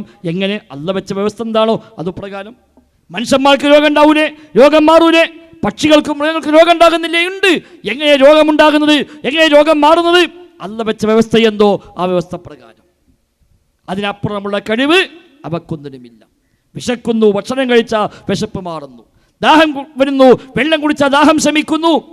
മനുഷ്യൻ ഭക്ഷണം കഴിക്കുന്നു, പക്ഷികൾ ഭക്ഷണം കഴിക്കുന്നു, കന്നുകാലികൾ ഭക്ഷണം കഴിക്കുന്നു, ജിന്നുകൾ ഭക്ഷണം കഴിക്കുന്നു, മലക്കുകൾക്കോ ഭക്ഷണം ആവശ്യമില്ല. അല്ല വെച്ച വ്യവസ്ഥ അങ്ങനെയാണ്. മലക്കിന് അല്ല വെച്ച വ്യവസ്ഥ അങ്ങനെയാണ്. ജിന്നുകൾക്കും മനുഷ്യന്മാർക്കും അല്ല വെച്ച വ്യവസ്ഥയോ ഭക്ഷണം വേണമെന്ന വ്യവസ്ഥയാണ്.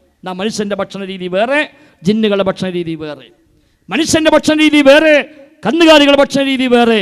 മരങ്ങൾ പോലും ഭക്ഷിക്കുന്നു, അതേ സിസ്റ്റം മറ്റൊന്നാണ്. 4 ദിവസം വെള്ളം കൊടുത്തില്ലെങ്കിൽ ആ വൃക്ഷം ഉണങ്ങിപ്പോകുന്നു. വളം കിട്ടിയില്ലെങ്കിൽ കൃഷി ഉണങ്ങിപ്പോകുന്നു. ഭക്ഷണം കഴിച്ചില്ലെങ്കിൽ എത്ര വലിയവനാണെങ്കിലും അവൻ ക്ഷീണിച്ച് അവശനായി അവൻ താഴെ വീഴുന്നു. വെള്ളം കിട്ടിയില്ലെങ്കിൽ ദാഹിച്ചു വലഞ്ഞ് അവൻ തളർന്നു വീഴുന്നു. കാരണം അല്ല വെച്ച സിസ്റ്റം അങ്ങനെയാണ്. എന്നാൽ വെള്ളം കുടിക്കാതെ ദാഹം മാറ്റാൻ കഴിയുന്നവൻ അല്ലാഹു തആല മാത്രം. ഭക്ഷണം കഴിക്കാതെയും വിശപ്പ് മാറ്റിത്തരാൻ കഴിയുന്നവൻ അല്ലാഹു തആല മാത്രം. മരുന്നില്ലാതെയും രോഗം സുഖപ്പെടുത്താൻ കഴിയുന്നവൻ അല്ലാഹു തആല മാത്രം. സന്താനം നൽകുന്നവൻ അല്ലാഹു തആല മാത്രം.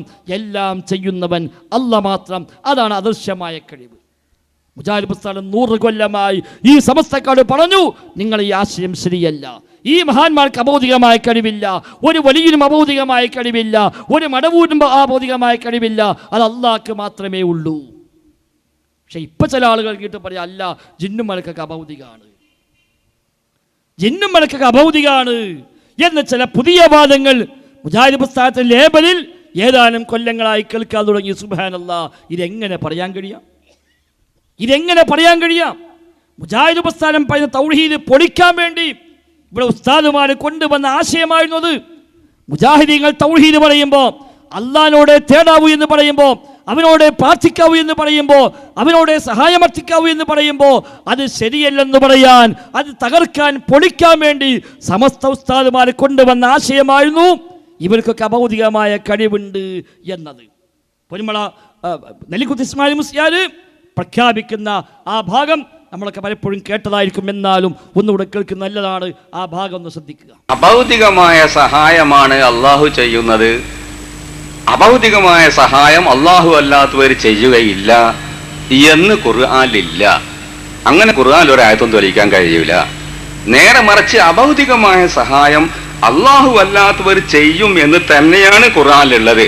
ഒരു ചെറിയ ആയത്ത് മനസ്സിലാക്കിയാൽ മതി. വൽ മലായികത്തു ബഅദ ദാലിക ലഹീർ. അള്ളാഹുവിന്റെ സഹായത്തിന് പുറമെ മലക്കുകളും സഹായിക്കുമെന്ന് ഖുർആൻ വ്യക്തമായി പറഞ്ഞിട്ടുണ്ട്. മലക്കുകളുടെ സഹായം ഭൗതികമല്ല, അഭൗതികമാണ്. സാധാരണമല്ല, അസാധാരണമാണ്. കാര്യകാരണ ബന്ധങ്ങൾക്ക് അതീതമാണ്. ചുരുക്കത്തിൽ അഭൗതികമായ സഹായം അത് അള്ളാഹു മാത്രമേ ചെയ്യുകയുള്ളൂ, മറ്റ് അമ്പിയാക്കളോ മലക്കുകളോ ചെയ്യുകയില്ലെന്ന് ഖുർആനിൽ ഇല്ല. ഉണ്ടെന്ന് പറയുന്നത് ശുദ്ധ കളവാണ്, ആർക്കും തെളിയിക്കാനും സാധ്യമല്ല. ഇതാണ് സമസ്തന്റെ ആശയം. എന്താ പറഞ്ഞത്? അഭൗതികമായ സഹായം പലരും ചെയ്യും, അല്ലാഹ് മാത്രമൊന്നുമല്ല. വഹാബികൾ പറയാ അല്ലാഹ് മാത്രമേ അഭൗതികമായി സഹായിക്കുള്ളൂ. എന്നാൽ അല്ലാഹ് അഭൗതികമായി സഹായിക്കും. തെളിവെന്താ പറഞ്ഞത്? സൂറത്ത് തഹ്രീമിലെ ആയത്ത് വൽ മലായികത്തു ബഅദ ദാലിക ലഹീർ.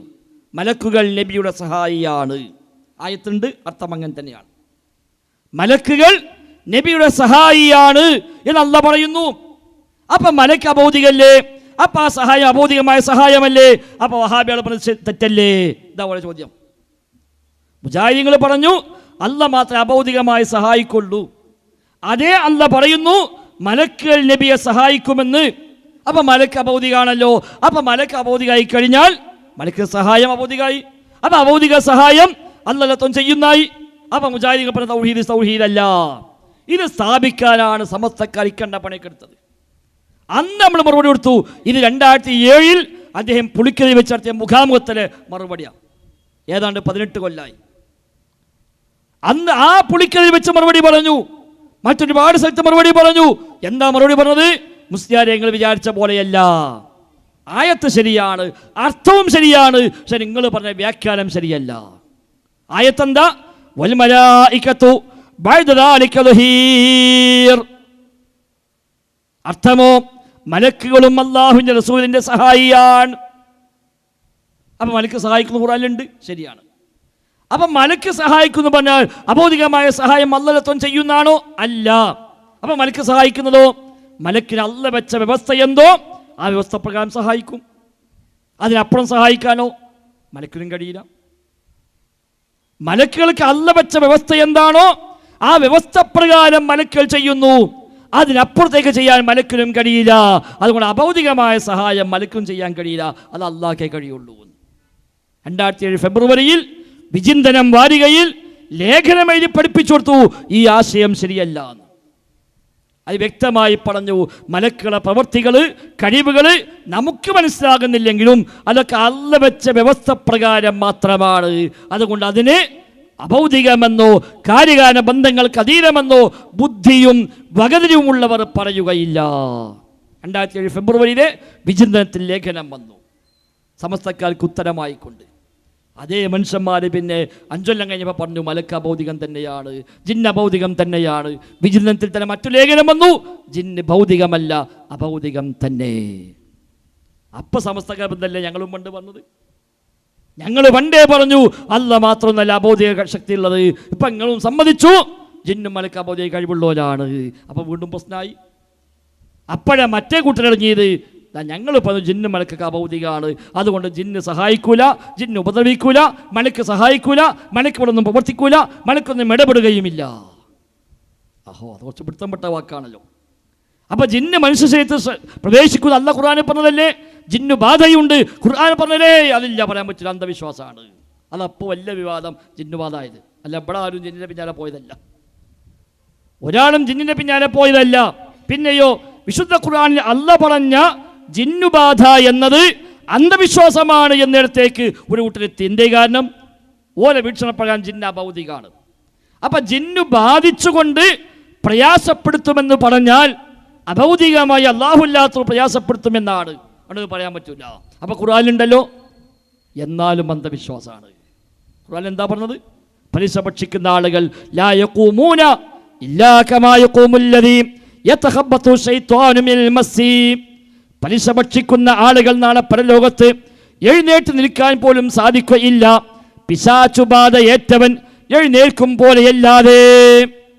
ഇല്ലാ കമാ യഖൂമുല്ലദീ യതഖബ്ബതു ശൈത്വാനു മിനൽ മസ്സി. ശൈത്താൻ ബാധിച്ച് മറിഞ്ഞു വീഴുന്നവൻ, പിശാചു ബാധിച്ച് മറിഞ്ഞു വീഴുന്നവൻ എഴുന്നേൽക്കാൻ കഴിയാതെ എണീക്കുമ്പോഴേക്ക് വീണ്ടും വീഴുന്നു, പിന്നെയും എണീക്കാൻ നോക്കുന്നു, പിന്നെയും മറിഞ്ഞു വീഴുന്നു. അയാളെപ്പോലെയാണ് നാളെ പരലോകത്ത് ഇവിടെ പലിശ ഭക്ഷിച്ചവൻ വരിക. എഴുന്നേൽക്കാൻ പോലും കഴിയില്ല എന്ന് അല്ലാഹു പഠിപ്പിച്ചതാണ്. ഒരു വ്യാഖ്യാനം പോലും ആവശ്യമില്ലാത്ത വിധം സൂറത്ത് ആൽ ഇംറാനിൽ അല്ലാഹു വ്യക്തമായി പറഞ്ഞു. എന്നിട്ടും ചില ആൾക്ക് ജിന്നുബാധ അത് അന്ധവിശ്വാസമാണ്. ഹദീസ് ഒരുപാട് സംഭവങ്ങൾ കാണാം. അപ്പൊ അന്ധവിശ്വാസമാണ് എന്നാ പറയാം. ജിന്നുബാധ അന്ധവിശ്വാസമല്ല. പക്ഷെ ജിന്നുബാധയുടെ പേരിൽ സമൂഹത്തിൽ കൂടെ അന്ധവിശ്വാസങ്ങളുണ്ട്.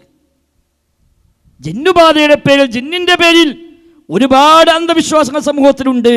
അത് അന്ധവിശ്വാസമായത് അന്ധവിശ്വാസം തന്നെ എന്ന് പഠിപ്പിക്കാം. നമുക്ക് പ്രമാണത്തിൽ ഉള്ളതിനെ അന്ധവിശ്വാസമാക്കാൻ പറ്റില്ല. ഇസ്ലാമിൽ അന്ധവിശ്വാസവും വിശ്വാസവും വേർതിരിയുന്ന ഘടകം എന്താ? നമ്മളെ ബുദ്ധിക്ക് ഉൾക്കൊള്ളാൻ പറ്റുമല്ലോ എന്നല്ലല്ലോ.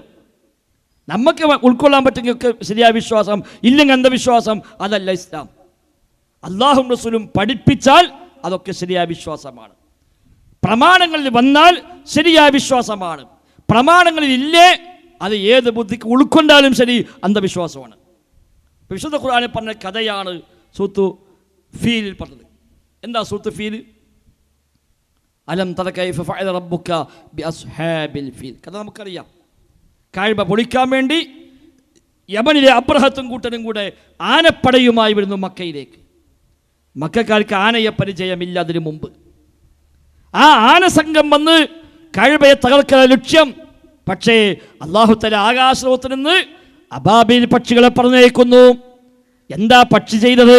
തർമീഹിം ബിഹിജാറത്തിൻ മിൻ സിജ്ജീൽ ഫജഅലഹും കഅസ്ഫിൻ മഅകൂൽ. ചൂട് വെക്കപ്പെട്ട കല്ലുമായി പക്ഷി വരിക. ആകാശത്തിന് പക്ഷി ഇങ്ങനെ വരിക, ചെറിയ പക്ഷികൾ. ചൂട് വെക്കപ്പെട്ട കല്ല്, ആ കല്ല പക്ഷിയുടെ ആനന്റെ മേത്തേക്ക്. ആന ചത്തുന്ന് മാത്രമല്ല, ഫജഅലഹും കഅസ്ഫിൻ മഅകൂൽ, ചവച്ചു തുപ്പിയ വൈക്കോൽ ചണ്ടി പോലെ ആയി മാറി ഈ ആനപ്പടാൻ. ഇതിപ്പോൾ ഏത് ബുദ്ധിക്ക് ഉൾക്കൊള്ള? ഇത് ഹദീസിലാണെങ്കിൽ ഈ പറയുന്ന മനുഷ്യന്മാർ സ്വീകരിക്കും. ഇത് ഖുർആനിലായതുകൊണ്ടല്ലേ എപ്പോൾ എതിർക്കാത്തത്? ഈ പോക്ക് പോയാൽ കുറച്ച് കഴിയുമ്പോൾ അത് എതിർക്കേണ്ടി വരും. ഏത് ബുദ്ധിക്ക് ഉൾക്കൊള്ള? ഒരു വലിയ ആനപ്പട വരുന്നു, ആകാശത്തിന് പക്ഷികൾ വരുന്നു, ചൂടുള്ള കല്ലുമായി. ആരാപ്പ ഈ കല്ല് ചൂടാക്കിയത് എന്ന് ചോദിച്ചൂടെ? ചൂടുള്ള കല്ലെങ്ങനെ പക്ഷിക്ക് എങ്ങനെ കൊത്തിപ്പിടിക്കാൻ കഴിയോ? അതിന് ചുണ്ട് ചൂടാവൂലേ എന്ന് ചോദിച്ചൂടെ?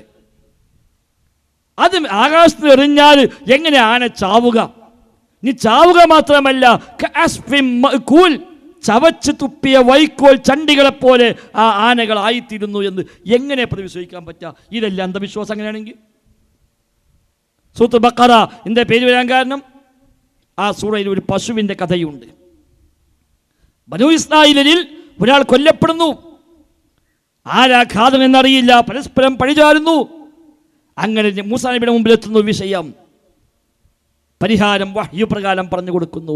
ഇന്നല്ലാഹ യഅ്മുറുക്കും അൻ തദ്ബഹു ബഖറ. ഒരാൾ മരിച്ചു, കൊല്ലപ്പെട്ടു, ഘാതകനെ അറിയില്ല, പരസ്പരം പഴിചാരുന്നു. നിങ്ങളെ കൂട്ടത്തിൽ നിന്നാണ്, അല്ല ഇവനെ കൂട്ടത്തിൽ നിന്നാണ്, അങ്ങോട്ടും ഇങ്ങോട്ടും പഴിചാരുകയാണ്. അല്ലാഹു തആല വഹയ് കൊടുക്കുക, ഒരു പശുവിനെ അറക്കൂന്ന്. എന്താ ഇപ്പോൾ ആളെ പിടിക്കാൻ പശുവിനെ അറക്കലോ? അവർ ചോദിച്ചു, എന്താ അതത്തഖിദുനാ ഹുസുവ? എന്താ നീ ഞങ്ങളെ പരിഹസിക്കുകയാണോ? ഘാതകനെ പിടിക്കാൻ വഴി ചോദിക്കുമ്പോൾ പശുവിനെ അറക്കാനാ പറഞ്ഞത്.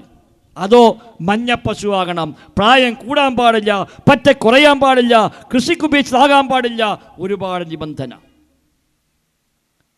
എന്താ അപ്പം അങ്ങനത്തെ ഒരു പശുവിനെ അടിച്ചപ്പോൾ എന്താ പ്രത്യേകത?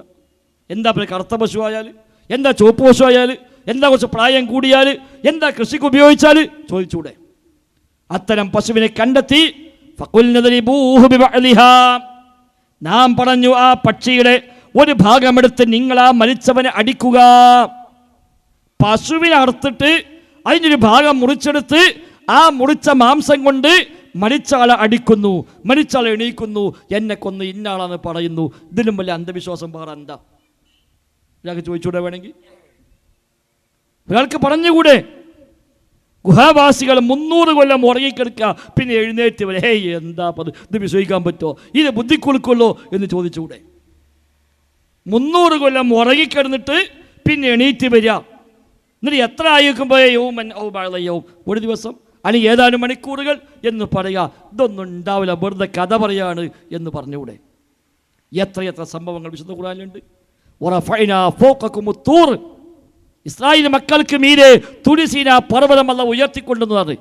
തുരിസീന മലണ്ട് പൊന്തിച്ചിട്ട് പോലെ മേലെ വന്ന് കെപ്പ വീഴും താഴെ തലയ്ക്ക് എന്ത് വേണം തീരുമാനത്തോടില്ല. ഒരു ഞങ്ങൾ പറഞ്ഞ പോലെ കേട്ടോളാം, എല്ലാ കരാറും പാലിക്കാം. ശരി, ആ പർവ്വതം തിരിച്ചു പോകുന്നു. ഇതെങ്ങനെ വിശ്വസിക്കാൻ പറ്റുക? ഇപ്പം ബുദ്ധിക്കുൾക്കൊണ്ട സ്വീകരിക്കും, അല്ലെങ്കിൽ സ്വീകരിക്കൂല എന്നാണെങ്കിൽ വിശുദ്ധ ഖുർആനിലെ പല വിഷയങ്ങളും നമുക്ക് സ്വീകരിക്കാൻ കഴിയാത്തുണ്ടാവും.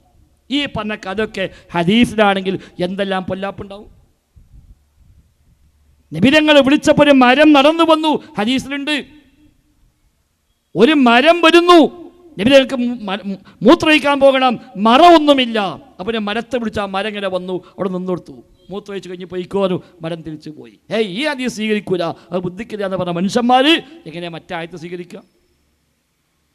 ഇസ്ലാമിൽ വിശ്വാസവും അന്ധവിശ്വാസവും വേർതിരിയുന്നത് നമ്മുടെ പരിമിതമായ ബുദ്ധിയിൽ ഉൾക്കൊള്ളുമോ ഇല്ലേ നോക്കിയിട്ടല്ല.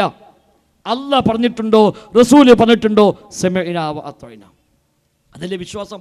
അഷ്ഹദു അല്ലാ ഇലാഹ ഇല്ലല്ലാഹ് വ അഷ്ഹദു അന്ന മുഹമ്മദ റസൂലുള്ളാഹ്.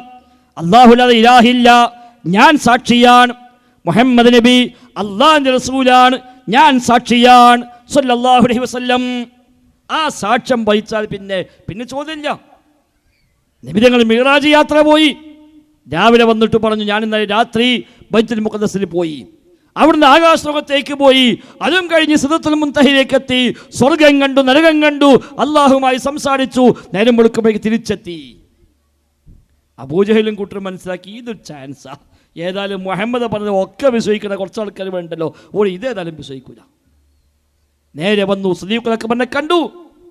എന്താ അബൂബക്കർ, ഇനിയെങ്കിലും നിന്ന് തിരിച്ചാലോചിച്ചൂടെ? നിന്റെ കൂട്ടുകാരന്റെ വിഷയത്തിൽ ഒന്ന് ചിന്തിക്കാൻ സമയമായില്ലേ? എന്തേന്ന് വെച്ചാൽ പറഞ്ഞു, നീ അറിഞ്ഞില്ലേ ഇന്നിപ്പോൾ എന്തൊക്കെയാ പറഞ്ഞത്? ഇതുവരെ പറഞ്ഞൊക്കെ നീ വിശ്വസിച്ചില്ലേ? ഇപ്പൊ പറഞ്ഞതെന്താ? ഇന്ന് രാത്രി നമ്മൾ പോകുമ്പോൾ ഇവിടെ ഉണ്ട്, രാവിലെ എണീക്കുമ്പോഴും ഇവിടെ ഉണ്ട്. എന്നിട്ട് പറയാ രാത്രി ബൈത്തുൽ മുഖദ്ദസിൽ പോയി, ഫലസ്തീനിൽ പോയി, ഏഴാം ആകാശത്ത് പോയി എന്നൊക്കെ പറയുന്നു. സിദ്ദീഖുള്ളാഹിന്റെ ചോദ്യം എന്താണ്? നബി അങ്ങനെ പറഞ്ഞു, എന്നാ പിന്നെ ഞാൻ ഒപ്പമില്ല എന്നല്ല, എൻ്റെ പ്രവാചകൻ അങ്ങനെ പറഞ്ഞോന്ന് ചോദിച്ചു. കാരണം മുസ്ലിങ്ങളെ വന്ന് പറയണത് പറഞ്ഞു എന്ന്. എൻ്റെ നബി അങ്ങനെ പറഞ്ഞോ? അതേ പറഞ്ഞു, നിന്റെ പ്രവാചകൻ പറഞ്ഞു എങ്കിൽ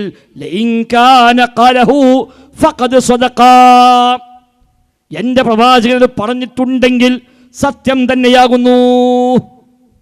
മുസ്ലിങ്ങൾ അന്തം എന്താണ് അബൂബക്കർ ഇത് നീ വിശ്വസിക്കുന്നുവോ? അദ്ദേഹത്തിനെ പ്രതി എന്താ പ്രശ്നം? അതിലും വലുത് ഞാൻ വിശ്വസിക്കുന്ന ആളാണ്. എന്നോട് ആ പ്രവാചകൻ പറഞ്ഞത്,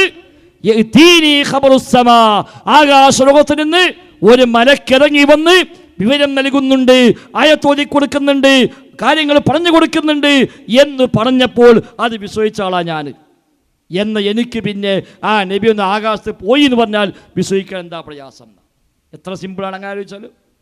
അബൂജഹൽ ആലോചിച്ച പോലെ ആലോചിച്ചാലോ ഇതാകെ പ്രശ്നമായിട്ട്. എന്താ പറഞ്ഞ് അവസാനം ഒറ്റ രാത്രി അവിടെയൊക്കെ പോയി അതൊന്നും മനുഷ്യന്മാർ പറയാൻ പറ്റില്ല, നമുക്ക് അത് പിടിച്ചിക്കാൻ പറ്റില്ല എന്ന് പറയും.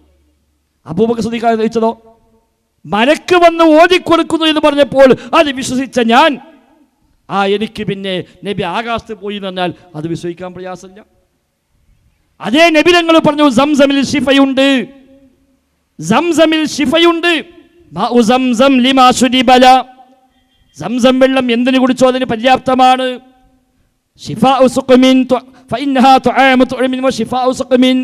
അത് ഭക്ഷണമാണ്, അത് ശിഫയാണ്, ശമനമാണ്. ഭൂമുഖത്തെ വെള്ളത്തിന്റെ കൂട്ടത്തിൽ ഏറ്റവും ഹൈറായ വെള്ളമാണ് നബി തങ്ങൾ പറഞ്ഞു. അപ്പോൾ നമ്മൾ ചില മർക്കസ് അങ്ങനെ ഉണ്ടോ? എന്നാൽ പിന്നെ എന്തിനാ മക്കത്ത് ഹോസ്പിറ്റൽ? പിന്നെന്തിനാ അവിടെ ഇംഗ്ലീഷ് മരുന്ന്? പിന്നെന്തിനാ അവിടെ ആയുർവേദം? പിന്നെന്തിനാ ഹോമിയോ? എന്നാ സംസം കുടിച്ചാൽ പോലെ. അതുകൊണ്ട് നമുക്ക് സ്വീകാര്യമില്ല. കേട്ടോ നിങ്ങൾ ഒരു പരിഹാസം. നേരത്തെ സംസം വെള്ളമായിട്ട് ബന്ധപ്പെട്ട ചില കാര്യം പറഞ്ഞില്ലേ, അതിൻ്റെ വിശദാംശങ്ങളെ പോകുന്നില്ല. കുറേ പണ്ഡിതന്മാർക്ക് അത് കിട്ടി ഇത് കിട്ടി ഇതൊക്കെ പറഞ്ഞിട്ടുണ്ട്. എന്നാൽ സുഹൃത്തുക്കളെ നിങ്ങൾക്ക് കിട്ടിയോന്ന് പറയണ നിങ്ങൾക്ക് മൂപ്പർക്ക് ഒളിമ്പിക്സിൽ അവാർഡ് കിട്ടി, അല്ല ഇത് പ്രൈസ് കിട്ടി, മറ്റോടത്ത് പിന്നെ അത് അങ്ങനെ അല്ലേ സ്പോർട്സിന് കിട്ടി, മറ്റേ ആർട്സിന് ഇന്നേ കിട്ടി എന്നൊക്കെ വേറുള്ള ആൾക്കാർ വിളിച്ചുകൊണ്ട് വല്ല കാര്യമുണ്ടോ? അവനാണ് കിട്ടിയോന്ന് പറയും. നിങ്ങൾക്ക് എന്തേ കിട്ടിയെന്ന് ചോദിച്ചത്? നിങ്ങൾക്ക് എന്തേ കിട്ടീൻ? എൻ്റെ നബി പറഞ്ഞതാണ് എൻ്റെ നബി പറഞ്ഞതാണ് ഫീഹി ശിഫാഉൻ, ശമനമുണ്ട്. ശിഫാഉ സുഖമിൻ, രോഗത്തിന് ശമനമാണ്. ഈ നമ്മുടെ അസുഖത്തിന് സംസം കുടിച്ചു അത് സുഖമായില്ലെന്ന് വിചാരിക്കാം. ഇന്നെന്താ മനസ്സിലാക്കേണ്ടത്? നബി പറഞ്ഞ കളവാണെന്നോ? നഊദുബില്ലാ. നബി തങ്ങൾ പറയാം സംസം കുടിച്ചാൽ ശിഫയാകും. നമ്മൾ സംസം കുടിച്ചു ശിഫ ആയില്ല. അതിനർത്ഥം എന്താ? നബി പറഞ്ഞത് ശരിയല്ല എന്നാ? അല്ല. ഈ ലോകത്തിന് ഈ സമയത്ത് എൻ്റെ കാഴ്ച അല്ലാഹു തആല ഇതിൽ ശിഫ നിശ്ചയിച്ചിട്ടില്ല. അതല്ലേ അർത്ഥമുള്ളൂ. എന്തെല്ലാം മരുന്ന് ലോകത്തുണ്ട്. ആ മരുന്ന് വെച്ചാൽ ഇന്ന രോഗത്തിന് പര്യാപ്തമാണെന്ന് ഒരൊക്കെ പറയും. നമ്മൾ കുടിച്ചൊരാൾക്ക് മാറി, മറ്റൊരാൾക്ക് അസുഖം വന്നു, ഇതേ മരുന്ന് കൊടുത്ത് മാറിയില്ല. അതിനർത്ഥം എന്താ? ഈ മരുന്ന് അതിനുള്ളതല്ല എന്നാണോ? അല്ല.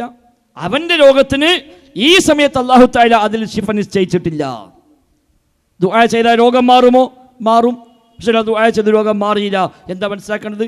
ദുആ കൊണ്ട് കാര്യമില്ല എന്നാണോ? അല്ല. അയാളുടെ രോഗം ഇപ്പോൾ ശിഫയാകാൻ അല്ലാഹു ഉദ്ദേശിച്ചിട്ടില്ല. അത് അല്ലാഹു തആലയ്ക്ക് വേറെ ചില ഉദ്ദേശം ഉണ്ടാകും. അതുകൊണ്ട് അയാളുടെ രോഗം അല്ലാഹു ശിഫയാക്കി കൊടുത്തിട്ടില്ല എന്ന് മനസ്സിലാക്കണം. ഏത് വിഷയത്തിലും അങ്ങനെയല്ലേ. ലോകത്തെ സ്വഹാബത്ത് മുതൽ ഇതുവരെയുള്ള അഹ്ലുസുന്നയുടെ നേതാക്കന്മാർ മുഴുവനും സംസമിന്റെ മഹത്വം പറഞ്ഞവരാണ്.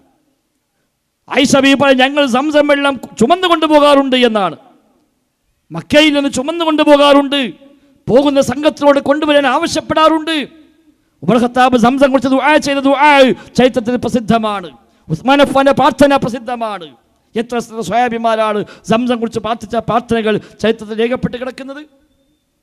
എന്നിട്ട് ചോദിക്കുക, ഓർക്കൊക്കെ പലതും കിട്ടി, നിങ്ങൾക്ക് എന്തേ കിട്ടിയെന്നാ? നമുക്കും ഒരുപാട് കിട്ടിയിട്ടുണ്ട്. നമുക്ക് കിട്ടുമോ ഇല്ലേ നോക്കിയിട്ടല്ല നബിതങ്ങൾ പറഞ്ഞത് ശരിയാണോ അല്ലേ തീരുമാനിക്കരുത്. വിശുദ്ധ ഖുർആനിൽ പറഞ്ഞ കാര്യമാണ്, തേനിൽ ശിഫയുണ്ട്, ഫീഹി ശിഫാഉൽ ലിന്നാസ്.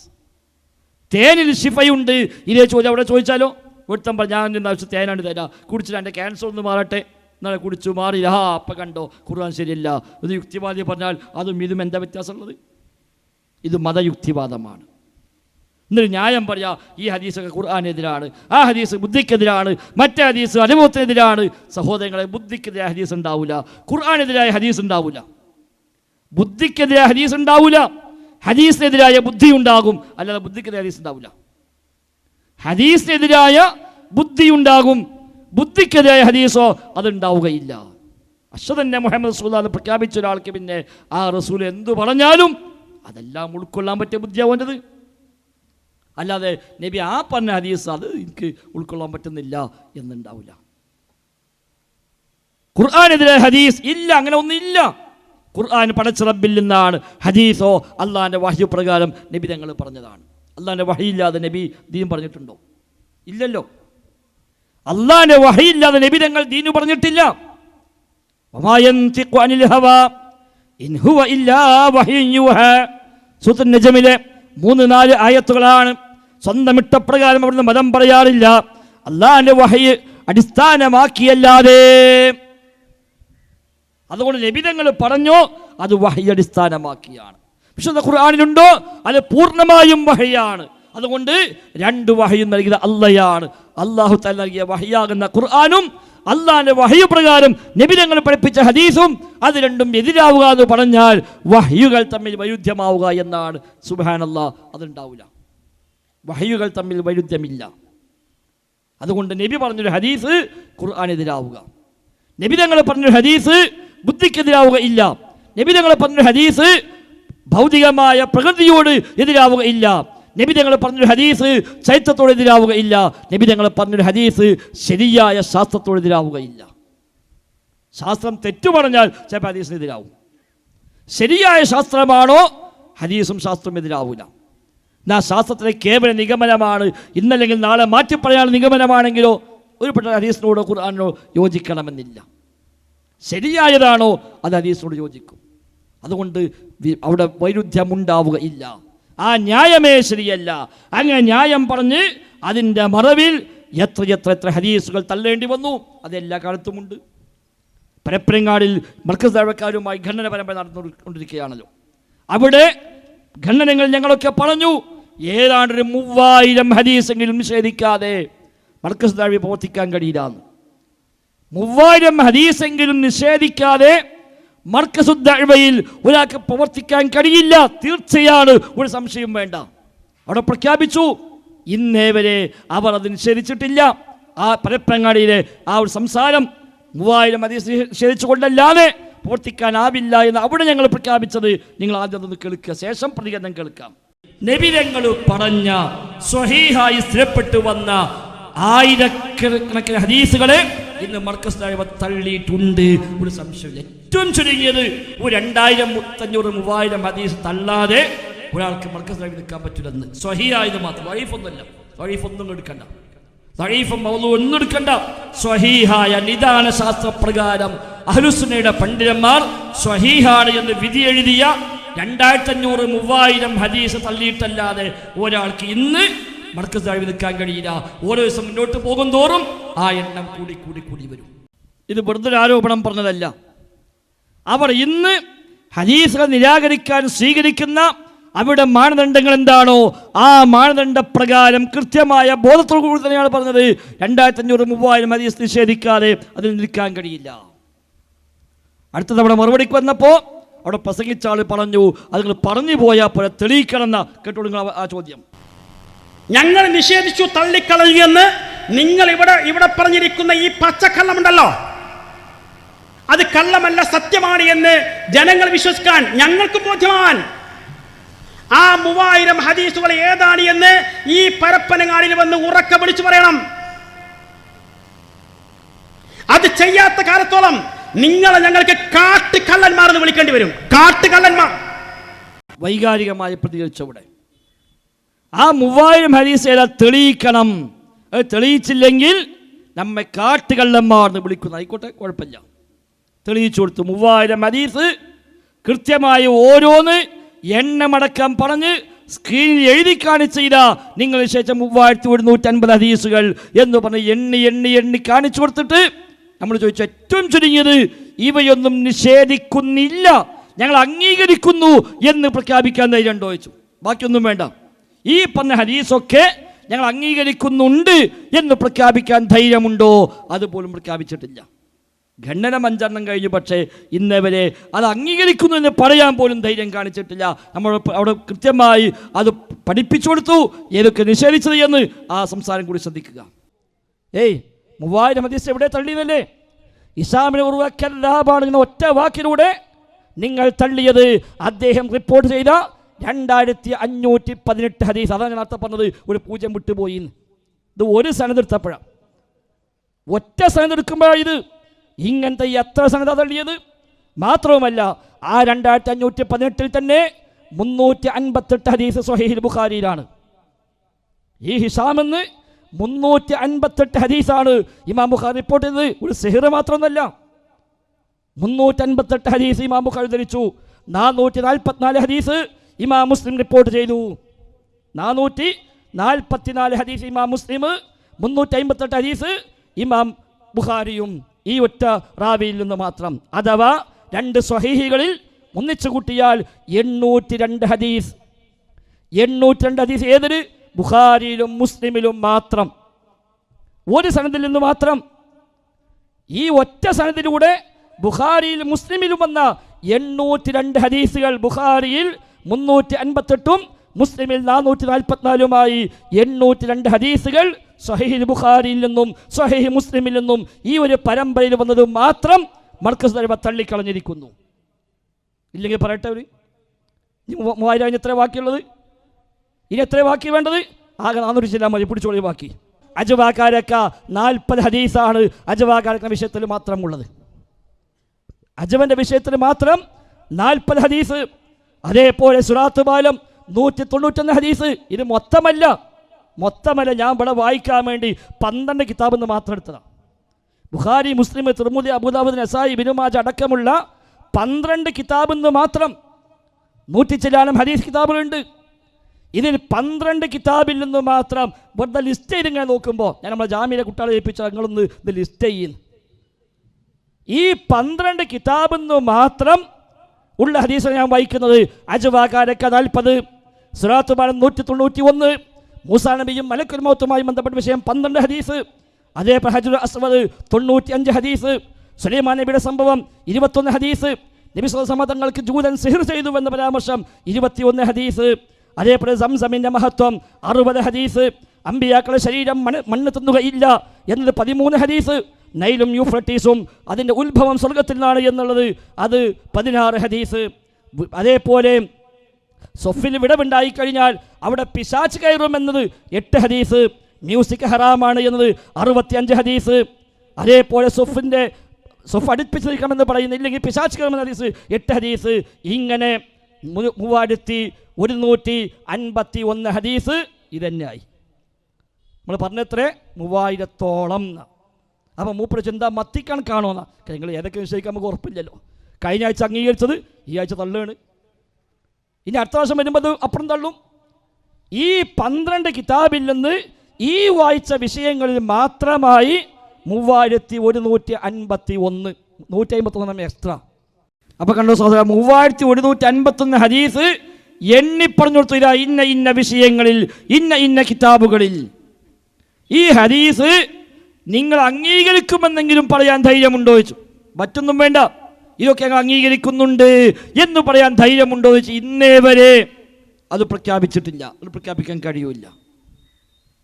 അതുകൊണ്ട് എന്താ പൊക്ക മുജാഹിദല്ലേ എന്നൊന്നും വിചാരിക്കണ്ട. ഒറ്റ അസ്ലി പഴിച്ചപ്പോൾ പോയ പോക്കാത്. ജിന്നും മലക്ക് ഭൗതിക എന്ന് പറഞ്ഞപ്പോൾ പിന്നെ പോയ പോക്കാണിത്. അപ്പം എന്താ, ജിന്നുകളെ ഇടപെടലുകൾ, മലക്കളുടെ ഇടപെടലുകൾ, അതൊക്കെ പറയുന്ന ഹദീസൊക്കെ തള്ളേണ്ടി വരും. തള്ളാൻ ന്യായം കൊണ്ടുവരണം. അപ്പോൾ ഖുർആൻ എതിരാന്ന് പറയണം, അപ്പോൾ വേറെ പലതും തള്ളേണ്ടി വരും. അല്ലെങ്കിൽ ബുദ്ധിക്കെതിരാണെന്ന് പറയണം. അപ്പോൾ വേറെ പലതും തള്ളേണ്ടി വരും. അങ്ങനെ പോയി 3951 ഹദീസ് ഈ വിഷയങ്ങളിൽ മാത്രം അല്ലാത്ത വേറെ പാടുമുണ്ട്. സഹോദരങ്ങളെ, അപകടമുള്ള പോക്കിനാണ് പോയിട്ടുള്ളത്. ഇവിടെ ജിന്നും ശൈത്താനൊന്നല്ല പ്രശ്നം. എന്നിട്ട് വെറുതെ പറഞ്ഞൊപ്പിക്കുക ഇവിടെ ജിന്നിൻ്റെ ആൾക്കാരാണ്, ജിന്നിനെ വിളിച്ചാൽ ശിർക്കല്ല എന്ന് പറയാണ്, വിജനപ്രദേശം ജിന്നോട് തേടാമെന്ന് പറയാണ്. അതൊക്കെ വെറുതെ ഒരു ദുരാരോപണം എന്നല്ലാതെ മറ്റൊന്നുമില്ല. ജിന്നും ശൈത്താനൊന്നല്ല പ്രശ്നം. അള്ളാഹും റസൂലും പഠിപ്പിച്ച ഖുർആനും സ്വഹീഹ് ഹദീസിലും വന്ന കാര്യങ്ങളെ സമിഅ്നാ വഅത്വഅ്നാ, കേട്ടു അനുസരിച്ചു എന്ന് പറയാൻ ധൈര്യമുള്ളയിടത്ത് മാത്രമേ സത്യം ഉണ്ടാവുള്ളൂ. ആ ധൈര്യം പലപ്പോഴും മറ്റുള്ളവർക്കൊക്കെ ചോർന്ന് പോയിക്കൊണ്ടിരിക്കുന്നു. എന്തേ ഇപ്പം KNMനുള്ളത് ജിന്നുബാധ വീണ്ടും ചർച്ച ചെയ്യേണ്ട വല്ല ആവശ്യമുണ്ടോ? വല്ല ആവശ്യമുണ്ടോ? പ്രമാണത്തിലുണ്ട്, ഓക്കെ, അംഗീകരിക്കുന്നു. അതിനെ മറവിൽ അന്ധവിശ്വാസമുണ്ടെങ്കിലോ അത് അന്ധവിശ്വാസം എന്ന് പറയാം, ഒരു സംശയവുമില്ല. ജിന്നുബാധയുടെ മറവിൽ ഇവർ സമൂഹത്തിൽ അന്ധവിശ്വാസമുണ്ടെങ്കിൽ ആ അന്ധവിശ്വാസം എതിർക്കാം. അതിന് ജിന്നുബാധ ഇല്ല എന്ന് പറഞ്ഞിട്ടല്ല എതിർക്കേണ്ടത്. സിഹിർ യാഥാർത്ഥ്യമുണ്ടെന്ന് അഹ്ലുസുന്നയുടെ അഖീദയാണ്. നബി തങ്ങൾ പഠിപ്പിച്ച കാര്യമാണ്, ഖുർആൻ കൊണ്ട് സ്ഥിരപ്പെട്ട കാര്യമാണ്, സ്വഹാബത്ത് മുതൽ എല്ലാവരും തർക്കമില്ലാതെ അംഗീകരിച്ചു പോകുന്ന കാര്യമാണ്. എന്നാൽ സിഹിറിൻ്റെ പേരിൽ നാട്ടിൽ ഒരുപാട് അന്ധവിശ്വാസമുണ്ട്. ആ അന്ധവിശ്വാസമൊക്കെ സ്വീകരിക്കണമെന്നാണോ? ഒരിക്കലുമല്ല. എന്നാൽ അന്ധവിശ്വാസം ഒഴിവാക്കാൻ വേണ്ടി പ്രമാണങ്ങളിൽ വന്നതിനെ നിഷേധിക്കണമെന്നാണോ? അതും പാടില്ല. മുജാഹിദ് പ്രസ്ഥാനവുമായി ബന്ധപ്പെട്ട് 2002 വിവാദങ്ങളുണ്ടായപ്പോൾ അന്ന് എഴുതപ്പെട്ട പുസ്തകമുണ്ട്, മുജാഹിദ് പ്രസ്ഥാനം പുതിയ വിവാദങ്ങളും എന്ന പേരിൽ. ആ പുസ്തകത്തിന് പോലും അന്ന് എടുത്തു പറഞ്ഞൊരു വിഷയമാണ് സിഹറുമായി ബന്ധപ്പെട്ട കാര്യം, ജിന്നുബാധയുമായി ബന്ധപ്പെട്ട കാര്യം. നിനക്ക് അർത്ഥശങ്കകളില്ലാത്ത വിധം പ്രഖ്യാപിച്ചു കൊടുത്തു, ഇത് പ്രമാണത്തിലുണ്ട്, ഇതിൽ യാതൊരു സംശയവുമില്ല.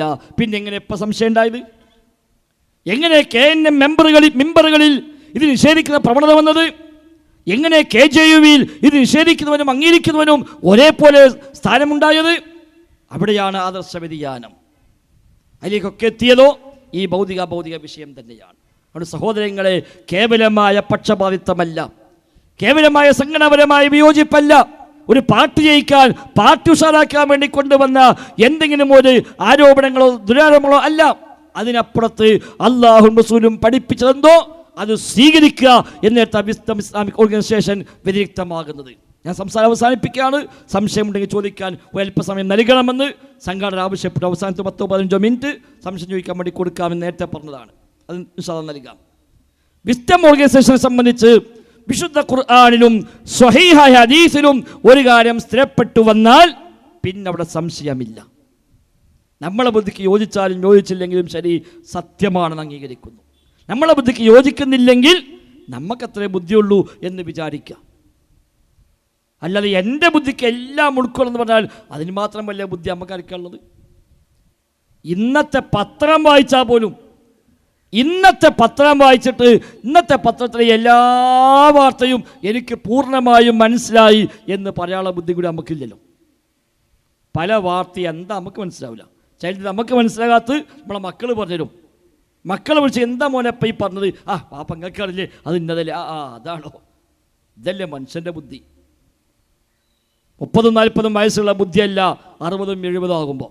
അന്നത്തെ ബുദ്ധിയല്ല 80-90 ആകുമ്പോൾ. സാധാരണക്കാരെ ബുദ്ധി ആവില്ല വലിയ മനുഷ്യന്മാർക്കുണ്ടാവുക. അവിടെ ബുദ്ധിക്ക് ഉൾക്കൊണ്ടാലേ സ്വീകരിക്കൂ എന്ന് പറഞ്ഞാൽ ഏതാ നമ്മൾ സ്വീകരിക്കുക? ഏതും സ്വീകരിക്കാൻ കഴിയില്ല. അങ്ങനെ പോയപ്പോഴാണ് പണ്ട് ചേകന്നൂർ പോയി അവസാനം പറഞ്ഞത് നിസ്കാരം തന്നെ വേണ്ടാറ്. ആദ്യം പറഞ്ഞു 3 വക്ത്, പിന്നെ പറഞ്ഞു അല്ല അതന്നെ നിർബന്ധമില്ല. ആദ്യം പറഞ്ഞു എല്ലാ ദിവസവും സ്വീകരിക്കാൻ പറ്റൂല, മുത്തവാത്തിർ സ്വീകരിക്കാൻ പറ്റുള്ളൂ, അല്ലാത്ത പറ്റൂല. പിന്നെ പോയി അവസാനം ഹദീസ് തന്നെ വേണ്ടെന്നാണ്. ഫബി ഐ ഹദീസിൻ ബഅദഹു യുഅ്മിനൂന ആയത്തോതിട്ട് ഹദീസ് തന്നെ വേണ്ടാന്ന് അവസാനം ദീന് വിട്ടു. സർവ്വമത സത്യവാദത്തിലേക്ക് അവസാനം എത്തി. സഹോദരങ്ങളെ, ആ വക ദുർഗതി നമുക്ക് വരാൻ പാടില്ല. അതുകൊണ്ട് അല്ലാഹ് പറഞ്ഞു, റസൂല് പറഞ്ഞു എന്ന് സ്ഥിരപ്പെട്ടാൽ പിന്നെ ചോദ്യമില്ല. അത് ഏത് വിഷയങ്ങൾ, ജിന്നായാലും വേണ്ടില്ല, മലക്കായാലും വേണ്ടില്ല, സിഹറായാലും വേണ്ടില്ല, സംസമോ അജവയോ അതേപോലെ സിറാത്തോ മീസാനോ അടക്കമുള്ള ഏത് കാര്യവും നമ്മുടെ കേവലമായ ബുദ്ധിയോ യുക്തിയോ വെച്ചുകൊണ്ട് ഇത് ശരിയല്ലെന്നോ അത് ശരിയാണെന്നോ പറയാൻ നമുക്ക് അവകാശമില്ല. അള്ളാഹ് പഠിപ്പിച്ചാൽ, റസൂല് പഠിപ്പിച്ചാൽ, സ്ഥിരപ്പെട്ട പ്രമാണങ്ങളിൽ അത് സ്ഥിരപ്പെട്ട് വന്നു കഴിഞ്ഞാൽ ചോദ്യമില്ലാതെ അംഗീകരിക്കുക. അതാണ് ശരിയായ വിശ്വാസം, അതാണ് ഈമാൻ, അതാണ് മുഅ്മിൻ. അവനാണ് സത്യപ്പെടുത്തുന്ന സുദ്ദീഖ്. അബൂബക്കർ സുദ്ദീഖ് എന്ന പേര് വന്നത് ആ സത്യപ്പെടുത്തൽ കൊണ്ടാണെങ്കിൽ ആ സുദ്ദീഖീങ്ങളുടെ പാതയാണ് നമ്മോട് സ്വീകരിക്കാൻ പറഞ്ഞത്. ഈമാൻ ഉൾക്കൊണ്ട് ജീവിച്ചു പോയാൽ ഫഉലൈക മഅല്ലദീന അൻഅമല്ലാഹു അലൈഹിം, അല്ലാഹു തആല നിഅമത്ത് ചെയ്തവരുടെ കൂടെയാണ് അവർ എന്ന് പറഞ്ഞപ്പോൾ അതിൽ എണ്ണിപ്പറഞ്ഞ നബിയീന വസുദ്ദീഖീൻ, ആ സുദ്ദീഖീങ്ങളെ കൂട്ടത്തിൽ ഉൾപ്പെടണമെങ്കിൽ സഹോദരങ്ങളെ കേവലമായ യുക്തി കൊണ്ട്, അവനവൻ്റെ കേവലമായ ബുദ്ധി കൊണ്ട് പ്രമാണങ്ങളെ മാറ്റുരയ്ക്കാതെ പ്രമാണങ്ങളെ ശരിയാവണ്ണം ഉൾക്കൊള്ളുക. അഹ്ലുസുന്നയുടെ മുൻഗാമികളെ നേതാക്കന്മാർ, സലഫു സ്വാലിഹുകൾ, സ്വഹാബത്ത്, താബികൾ, തബഉ താബികൾ എങ്ങനെയാണോ അവയെല്ലാം സ്വീകരിച്ചത് ആ ഒരു നിലക്ക് തന്നെ അതാ മൻഹജു സലഫ്, അതാ മൻഹജു സലഫ്. അല്ല അത് അഞ്ചാം മദ്ഹബല്ല, അഞ്ചാം പ്രമാണമല്ല. നേരെ മറിച്ച് മൻഹജു സലഫ് എന്ന് പറഞ്ഞാൽ ഫഇൻ ആമനു ബിമിസ്ലി മാ ആമൻതും ബിഹി, സ്വഹാബത്ത് വിശ്വസിച്ച പോലെ വിശ്വസിക്കുക. ആയത്തോതിയിട്ട് 3 വക്ത് നിസ്കരിച്ചാൽ മതി പറഞ്ഞ മനുഷ്യന്മാരുണ്ട്, ആയത്തോതിയിട്ട് 2 വക്ത് നിസ്കരിച്ചാൽ മതി പറഞ്ഞ മനുഷ്യന്മാരുണ്ട്, ആയത്തോതിയിട്ട് നിസ്കാരം തന്നെ വേണ്ടെന്ന് പറഞ്ഞ മനുഷ്യന്മാരുണ്ട്. അതിനൊക്കെ രക്ഷപ്പെടാൻ വഴി മൻഹജു സലഫാണ്. അല്ലാതെ ഇവിടെ ആരും ജിന്നിനെ വിളിക്കാൻ പോയിട്ടില്ല, ഒരു മുജാഹിദും ജിന്നിനെ വിളിക്കാൻ പോകില്ല, ഒരു ജിന്നിനെ വിളിക്കുന്നതായിട്ട് മുജാഹിദ് ആവുകയുമില്ല. നമുക്കൊക്കെ യാതൊരു സംശയവുമില്ല. വെറുതെ ഓരോന്ന് പറഞ്ഞിട്ട് ജബ്ബാർ മോയിൻ്റെ ലേഖനമാണ് പ്രശ്നം, വെറുതെ പറയാം. അല്ല എന്താ അപ്പോൾ അത് ജബ്ബാർ മോയിൻ റഹിമഹുല്ലാഹ് മരണപ്പെട്ടിട്ട് വർഷങ്ങളായി. ഇന്നും ആ മഹാമനുഷ്യനെ പറ്റി ഈ ദുരാരോപണങ്ങളെ പറഞ്ഞു പ്രചരിപ്പിച്ച് കള്ള കഥകൾ ചമച്ചുണ്ടാക്കി അദ്ദേഹത്തിൻ്റെ പേരിൽ ഈ ഗീബത്തും നമീമത്തും പ്രചരിപ്പിക്കുമ്പോഴെങ്കിലും സഹോദരന്മാരെ ഒരു ചെറിയ ഭയം ആവശ്യമില്ല. ആ ജബ്ബാർ മോദിയെ സാക്ഷിയാക്കി സ്റ്റേജിലെത്തി പ്രഖ്യാപിച്ച മനുഷ്യന്മാരാ. അദ്ദേഹം ഇതിന് ഒരു തകരാറുമില്ല, ഒരു പ്രശ്നവുമില്ല എന്ന് ജബ്ബാർ മോദിയെ സാക്ഷിയാക്കി പ്രഖ്യാപിച്ചിട്ടുണ്ട്. ആ ഭാഗം കൂടി കേൾക്കാൻ നമുക്ക്. അനസ് മൗലവി ജബ്ബാർ മോദിയെ സാക്ഷിയാക്കി അന്ന് പ്രഖ്യാപിച്ചത് ഇന്ന് പറയുന്നു അല്ല, മൂപ്പര് തെറ്റാണ്. മൗലവിയുടെ വാചകത്തെ സന്ദർഭത്തിൽ നടത്തി മാറ്റി ദുർവ്യാഖ്യാനിച്ചുകൊണ്ട് അതേ ജിന്നുകളോട് പ്രാർത്ഥിക്കാമെന്ന് ജബ്ബാർ മൗലവി പറഞ്ഞിരിക്കുന്നു, ജിന്നുകളോട് സഹായം തേടാമെന്ന് ജബ്ബാർ മൗലവി പറഞ്ഞിരിക്കുന്നു, അതിന് ജബ്ബാർ മൗലവി അനുവാദം കൊടുത്തിരിക്കുന്നു എന്ന പച്ചക്കള്ളം ഈ നാട് നീളെ പ്രചരിപ്പിക്കുകയാണ്. ജബ്ബാർ മൗലവിയുള്ള ഈ സദസ്സിൽ ജബ്ബാർ മൗലവി സാക്ഷി നിർത്തിക്കൊണ്ട് ആ വാദത്തിന് മറുപടി പറയുന്നു. ഒരിക്കലും അങ്ങനെ ഒരു വാദം മുജാഹിദ് പ്രസ്ഥാനം അവതരിപ്പിച്ചിട്ടില്ല, അവതരിപ്പിക്കുകയുമില്ല. കൃത്യമായി കാര്യങ്ങൾ പറഞ്ഞു കൊടുക്കും. അതിനെ ദുർവ്യാഖ്യാനിക്കുന്നവർ ദുരുദ്ദേശത്തോടെ ഈ പ്രസ്ഥാനത്തെ നോക്കിക്കാണുന്നവർ മാത്രമാണ് എന്ന തിരിച്ചറിവ് നമുക്ക് ഓരോരുത്തർക്കും ഉണ്ടാകണമെന്നാണ് ഈ സന്ദർഭത്തിൽ ചുരുക്കി സൂചിപ്പിക്കാനുള്ളത്. കണ്ടോ, ജബ്ബാർ മോദിയെ സാക്ഷിയാക്കി അദ്ദേഹത്തെ സ്റ്റേജിലിരുത്തി അദ്ദേഹം ഇത് സ്നേഹമാസിക പൊക്കിപ്പിടിച്ചുകൊണ്ടാണ് അനസ് മൗലവി പ്രസംഗിച്ചത്. ഒരു പ്രശ്നവും ഇതിലില്ല, അങ്ങനെ വിഷയമേ ഇതിലില്ല. ഇങ്ങനെ ആരെങ്കിലും പൊക്കിപ്പിടിച്ച് ഇത് തെറ്റായി ഉദ്ധരിക്കുന്നുവെങ്കിൽ ദുരുദ്ദേശമുള്ളവർ മാത്രമാണ് എന്ന് പ്രസംഗിച്ച ആൾക്കാരാണ് 2012 തിരിച്ചു പറഞ്ഞത്. ഇപ്പം തുറന്ന് പ്രഖ്യാപിക്കാൻ തുടങ്ങി ജബ്ബാർ മൗലവി. ജിന്നോട് പ്രാർത്ഥിക്കാൻ തന്നെ എഴുതിയിട്ടുണ്ട്, പ്രാർത്ഥിച്ചാൽ ശിർക്കല്ലാന്ന് എഴുതിയിട്ടുണ്ട് എന്നുവരെ പല ഭാഗത്തു നിന്ന് പലരും പറയുന്നിടത്തേക്ക് എത്തിയെങ്കിൽ സഹോദരങ്ങളെ, ഇത്തഖുല്ലാ, അള്ളാനെ പേടിക്കണേ, അള്ളാനെ സൂക്ഷിക്കണേ എന്ന് മാത്രമേ ആ വിഷയത്തിൽ ഓർമ്മപ്പെടുത്താനുള്ളൂ. ഒരൊറ്റ മുജാഹിദും റബ്ബല്ലാത്ത ഒരാളും തേടാൻ പോവുകയില്ല, തേടുന്ന ഒരാൾക്ക് മുജാഹിദ് ആവുകയുമില്ല. വിജനപ്രദേശത്താണെങ്കിലും ശരി, ജനപ്രദേശത്താണെങ്കിലും ശരി, ഏത് രാത്രിയും ഏത് പകലും മരുഭൂമിയിലും മരുഭൂമിയിലും എവിടെയാണെങ്കിലും ശരി, ഹസ്ബിയല്ലാ, എനിക്കല്ല മതി, ഹസ്ബുനല്ലാ, ഞങ്ങൾക്കല്ല മതി, തവക്കൽതുലല്ലാ, എല്ലാം അല്ലാഹുവിനെ ഏൽപ്പിച്ചിരിക്കുന്നു, നിഅ്മൽ വക്കീൽ, എല്ലാം ഏൽപ്പിക്കാൻ ഏറ്റവും നല്ലവൻ പടച്ച റബ്ബാണ് എന്ന ആ ഉറച്ച തൗഹീദ്, ആ ഉറച്ച വിശ്വാസം അതിലാണ് എന്നും മുജാഹിദ് ഉള്ളത്. അതിനപ്പുറത്തേക്ക് പോയിക്കൂടാ. ഒരു അഭൗതികമായ കഴിവും ഒരു പടപ്പിനുമില്ല, ഒരു നബിക്കുമില്ല, ഒരു വലിയനുമില്ല, ഒരു മലക്കിനുമില്ല, ഒരു ജിന്നിനുമില്ല, ഒരു പിശാചിനുമില്ല, ഒരു സൃഷ്ടിക്കുമില്ല. അത് പടച്ച റബ്ബിന് മാത്രമേയുള്ളൂ. അതിനാക്കും വകവെച്ച് കൊടുക്കല്ല. അത് സമസ്തക്കാരന്റെ വാദമാണ്, അത് AP സുന്നികളുടെ വാദമാണ്. അത് ഇവിടെ ജാറത്തിന്റെയും ദർഗയുടെയും മാലയുടെയും പേരിൽ സമൂഹത്തെ അന്ധവിശ്വാസത്തേക്കും ശിർക്കിലേക്കും ഖുറാഫാത്തിലേക്കും കൊണ്ടുപോകുന്ന പൗരോഹിത്യത്തിന്റെ വാദമാണ്. ആ വാദം നമുക്ക് ആവശ്യമില്ല. അതുകൊണ്ട് റബ്ബിലേക്ക് ആത്മാർത്ഥമായി മടങ്ങി ആ റബ്ബിന് വേണ്ടി നിലകൊണ്ടുകൊണ്ട് പ്രമാണത്തിൽ വന്നത് നാം സ്വീകരിക്കുക. ഒരുപക്ഷെ നാട്ടിൽ അതിന് സ്വീകാര്യത കിട്ടിക്കൊള്ളണമെന്നില്ല, കാലഘട്ടത്തിൽ അല്ലെങ്കിൽ അതൊരു പക്ഷേ ഫാഷനായി അംഗീകരിക്കണമെന്നില്ല, ആളുകളെ കയ്യടി ലഭിക്കണമെന്നില്ല, സോഷ്യൽ മീഡിയയിൽ പരിഹാസങ്ങൾ വന്നേക്കാം. എന്നാലും ശരി, എൻ്റെ റബ്ബ് പഠിപ്പിച്ചത്, എൻ്റെ പ്രവാചകൻ പഠിപ്പിച്ചത് അത് അന്ധവിശ്വാസമല്ല. അത് സ്വീകരിക്കാൻ ഒരു മടിയുമില്ല. വിശുദ്ധ ഖുർആനിലുണ്ടോ, സ്വഹീഹ് ഹദീസിലുണ്ടോ? സമിഅനാ വ അത്വഅനാ, കേട്ടു അനുസരിച്ചു. അതാണ് മുജാഹിദ്, അതാണ് ശരിയായ വിശ്വാസം, അതാണ് മുഅ്മിൻ.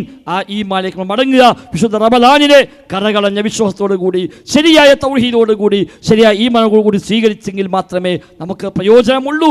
ആ നിലക്ക് റമദാൻ ഉപയോഗപ്പെടുത്തുന്ന മുത്തഖീങ്ങളിൽ, മുഅ്മിനുകളിൽ, മുവഹിദുകളിൽ നാം എല്ലാം ഉൾപ്പെടാൻ പരിശ്രമിക്കുക. അല്ലാഹു തആല തൗഫീഖ് പ്രദാനം ചെയ്യുമാറാവട്ടെ. റബ്ബനാ ആതിനാ ഫിദ്ദുനിയ ഹസന വഫിൽ ആഖിറതി ഹസന വഖിനാ അദാബന്നാർ. റബ്ബനാ തഖബ്ബൽ മിന്നാ റബ്ബനാ തഖബ്ബൽ മിന്നാ ഇന്നക അൻതസ് സമീഉൽ അലീം. ആമീൻ ബിറഹ്മതിക യാ അർഹമർ റഹീമീൻ. നേരത്തെ സൂചിപ്പിച്ച പോലെ ഈ പറഞ്ഞ വിഷയത്തിൽ എന്തെങ്കിലും ഒരു വ്യക്തത ആവശ്യമുണ്ടെങ്കിൽ മാത്രം ചോദിക്കാം. ഉണ്ടാക്കി ചോദിക്കൊന്നും വേണ്ട. പറഞ്ഞെടുത്ത് എവിടെയെങ്കിലുമൊക്കെ ഒരു വ്യക്തത ആവശ്യമുണ്ട്, ആ ഹദീസുമായി ബന്ധപ്പെട്ട് മനസ്സിലായില്ല, ഈ ആയത്തും ഹദീസും എതിരല്ലേ, അല്ലെ അവിടെ ഇങ്ങനെ പ്രശ്നമല്ലേ, ബുഖാരിയിൽ ഇങ്ങനെയല്ലേ, മുസ്ലിമിൽ അങ്ങനെയല്ലേ, ഖുർആനിൽ ഇങ്ങനെയല്ലേ എന്നൊക്കെ തുടങ്ങി എവിടെയെങ്കിലും ഒരു വ്യക്തത നമ്മുടെ മനസ്സിൽ കാലങ്ങളായി കൊണ്ടെടുക്കുന്ന പല സംശയങ്ങളും ചോദ്യങ്ങളൊക്കെ ഉണ്ടെങ്കിൽ ഒരു 5, 10, 15 മിനിറ്റ് ചോദിക്കാം. ഉള്ള അറിവനുസരിച്ച് കഴിയുമെങ്കിൽ, ഓർമ്മയിൽ കിട്ടുന്നുവെങ്കിൽ ഇൻഷാ അല്ലാഹ് പറയാം. നിങ്ങൾ ചോദിച്ചു, എനിക്കറിയാത്ത കാര്യമാണെങ്കിൽ അത് അറിയില്ല എന്ന് പറയുകയും ചെയ്യും. എല്ലാം അറിയുമെന്ന ധാരണയൊന്നുമില്ല. ഉള്ളതനുസരിച്ച് അറിയുന്നത് മാത്രം പറയാം. പടച്ച റബ്ബ് കബൂലാക്കുമാറാവട്ടെ. അസ്സലാമു അലൈക്കും വറഹ്മത്തുള്ളാഹി വബറകാതുഹു.